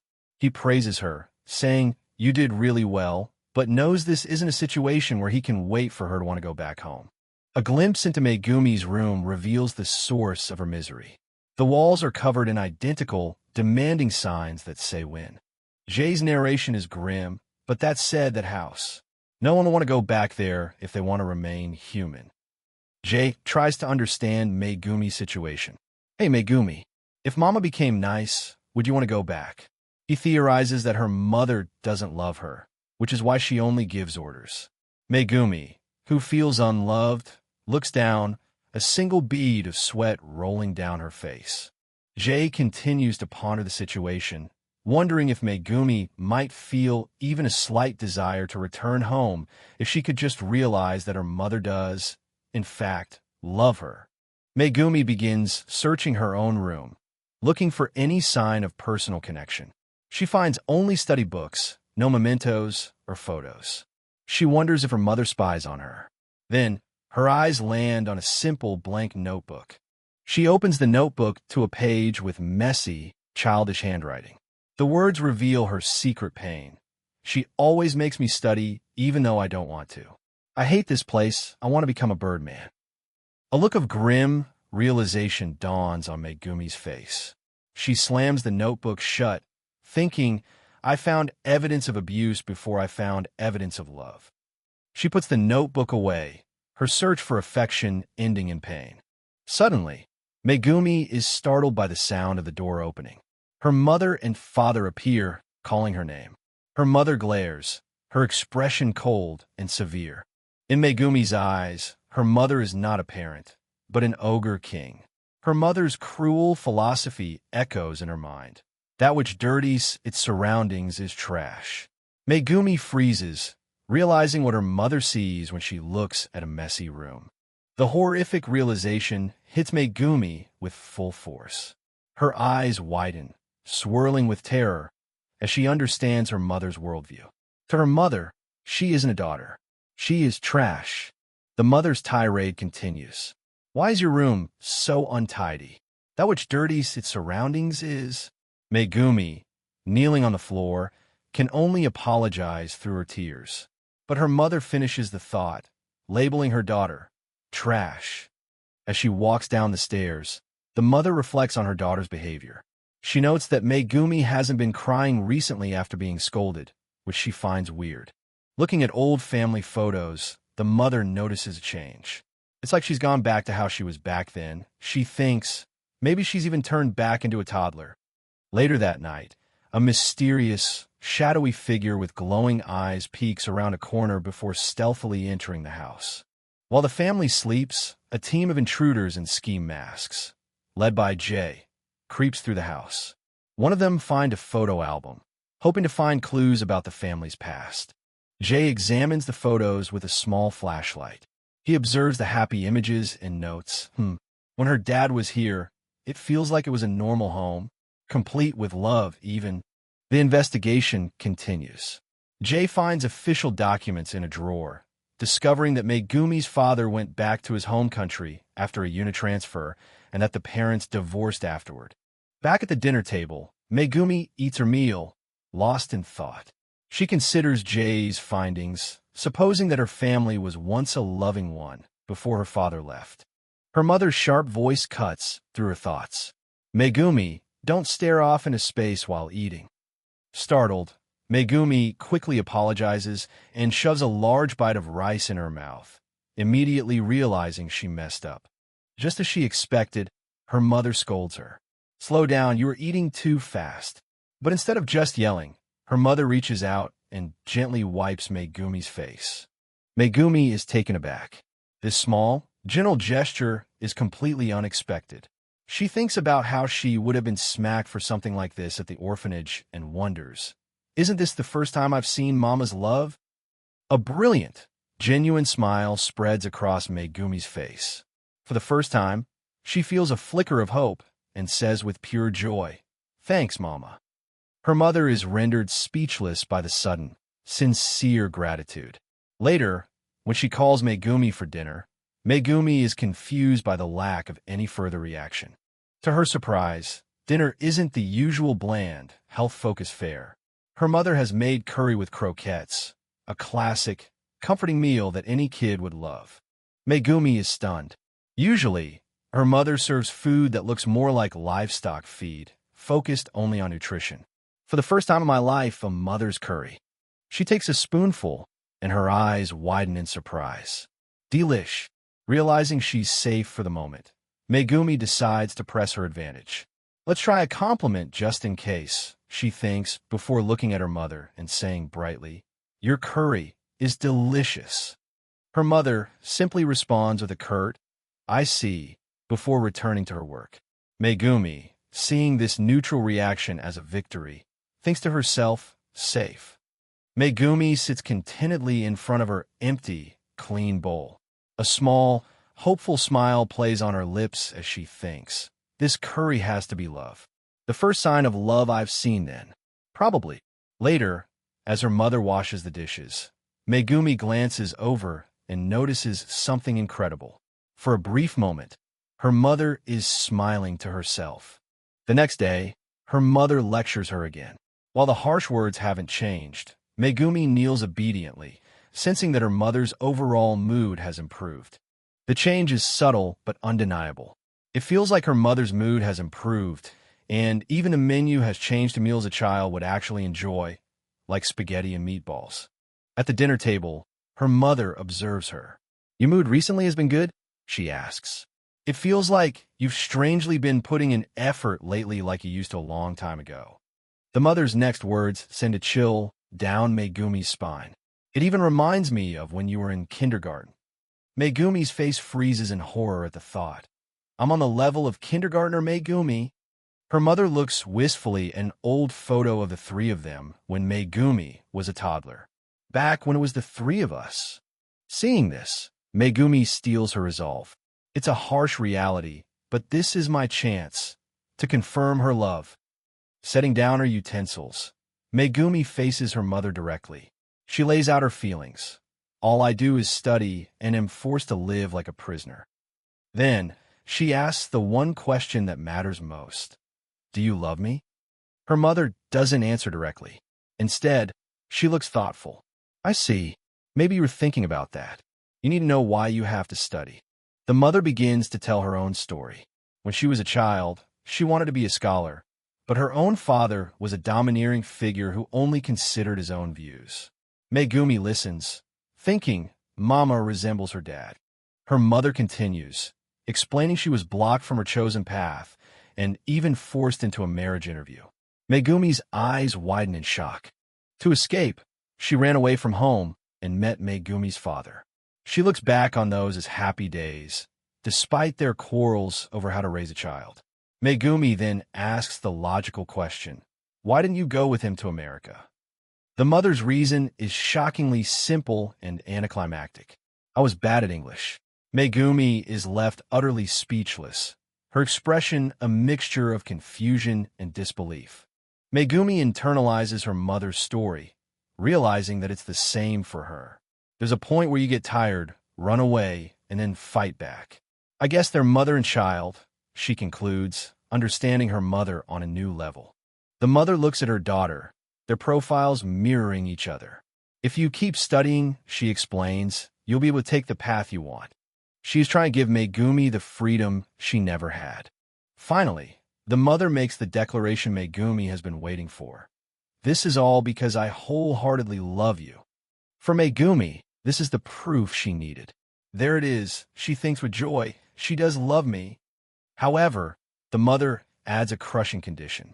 "And so yes, you don't have to only study, you can also do things you want to do after you've done your usual tasks." Megumi's face falls as she realizes nothing has changed. Later, Megumi puts on a brave, almost manic smile. With arms outstretched, she declares, "So as you can see, Megumi, she does love you," trying to convince herself as much as anyone else. Back at Jay's residence, Megumi insists she should go home now that she knows she's loved. But Jay, still in his bunny suit, is skeptical, thinking about the crushing weight of that love. Jay offers his own brand of wisdom, gleaned from the internet. Projecting yourself onto your kids and excessively meddling in their lives is the worst. He lectures, "That's what I read on the internet." Despite the questionable source, Jay's words resonate deeply with Megumi. A look of pained realization crosses her face as she thinks, that hits home. Lying on her bed, Megumi is dejected. "It's hopeless," she concludes. There is no mistaking it. That still didn't show her mama's love. Just then, her mother calls for her from the other room. Her mother confronts her with a stern expression. "You know that man I warned you about before," she says. "It seems like he was seen prowling around nearby." Megumi panics, thinking her mother is talking about Jay. "Is it possible I was already considered a suspicious person around here?" she worries. Her mother intensifies her warning, telling her to report him and not even look him in the eyes if she sees him. Megumi is exasperated by her mother's extreme warnings. A single drop of sweat rolls down her cheek as she thinks, "Am I a wild bear or something?" As she walks with Jay, Megumi is lost in thought. She compares her mother's attempts to show love to a prison warden talking to her prisoner. It's clumsy and controlling, not gentle and kind. Megumi is so deep in her thoughts about how her mother and Jay can possibly understand each other that she doesn't even hear him talking to her until he calls out, "Are you listening to me?" Jay points out they're going the wrong way. "Your mama's house is this way." Megumi stops, realizing with a jolt that she was instinctively walking home out of fear, just so her mother wouldn't get mad. Just as Jay tells her to turn back, they round a corner and come face to face with her mother, who is on her way out. Her mother stops, equally surprised, and demands, "What are you doing?" A jolt of pure shock and anger registers on the mother's face. "Gay, Mama," Megumi thinks, horrified at being caught with the very man her mother warned her about. Panic sets in. Megumi remembers her mother's words. "If you run into him, report it immediately." She imagines her mother calling the police on Jay, and her mind spirals. "They're going to arrest my body." "Megumi, run!" she mentally screams at herself. But she can't move. Jay looks over, frustrated, wondering how she can be frozen in fear at such a critical moment. Megumi's eyes are wide with terror, unable to react. Jay imagines the worst-case scenario, a news report of his arrest for kidnapping. He thinks, "I've lived my life in a hard-boiled way, but this is how it ends." Meanwhile, the mother, seeing her daughter with this suspicious man, starts charging toward them. But instead of attacking Jay, the mother shoves past him and stands protectively in front of Megumi, creating a barrier with her own body. She glares at Jay and yells, "Don't touch her." The mother fumbles for her phone, threatening to call the police. But in her panicked rush, she drops her phone and all of her groceries, which spill onto the street. The confrontation dissolves into a moment of clumsy chaos. As she picks up her dropped items, the mother looks over at Megumi, her expression shifting from anger to concern. Megumi looks back, a complicated mix of emotions on her face. Jay watches the scene unfold, seeing that the mother's instincts were to protect her child, not just to attack him. He remains silent. As the mother walks towards Megumi, Jay turns and walks away, leaving the two of them alone. "Are you all right, Megumi?" the mother asks, her voice trembling slightly. When Megumi nods, her mother pulls her into a tight, fierce hug, whispering, "That's good." Megumi, shocked, can only stand there as her mother holds her. Held in her mother's embrace, Megumi is lost in thought. She thinks about her own difficult childhood and wonders, "If I also had another mother around back when I was a kid, I wonder if she'd protect me." Later, Megumi sits at her desk, talking on the phone with Jay. She asks him, "Did you see Megumi?" As she loves you, still trying to process the day's events. Jay, back in his bunny suit, listens from his chair. He concedes the point, thinking, perhaps she really does love me, but that love doesn't see me. He understands that her mother's love is real, but it's blind to who he is and what Megumi truly needs. Needing a distraction from the heavy thoughts, Jay decides to read some manga. He picks up a volume titled Absurd Kiss. Jay lies back on the couch, trying to immerse himself in the story, but it's no use. "I can't concentrate," he mutters. The complicated family drama he's become entangled in weighing too heavily on his mind. On the other end of the line, Megumi feels a renewed sense of hope. "Damn, but it feels like I made a little progress," she thinks, clutching her phone. For the first time, she sees a path forward. With newfound optimism, Megumi thinks that maybe spending more time with her mother won't be so bad. As she thinks this, her mother enters the room, telling Megumi that she has some things to give her. The gifts are her mother's idea of protection. She hands Megumi a can of pepper spray, a personal alarm, and a GPS tracker, all intended to be used on the suspicious man, Jay. The mother adds more rules to her prison of love. Also, when school ends, come home immediately, she commands, and please don't leave the house. Megumi's face twists in horror as she realizes her freedom is completely gone. The chapter ends with a shot of the house, which has become a prison. From the window, Megumi can be seen screaming, "Someone save me!" Below, the words state the grim reality. This is a prison of love,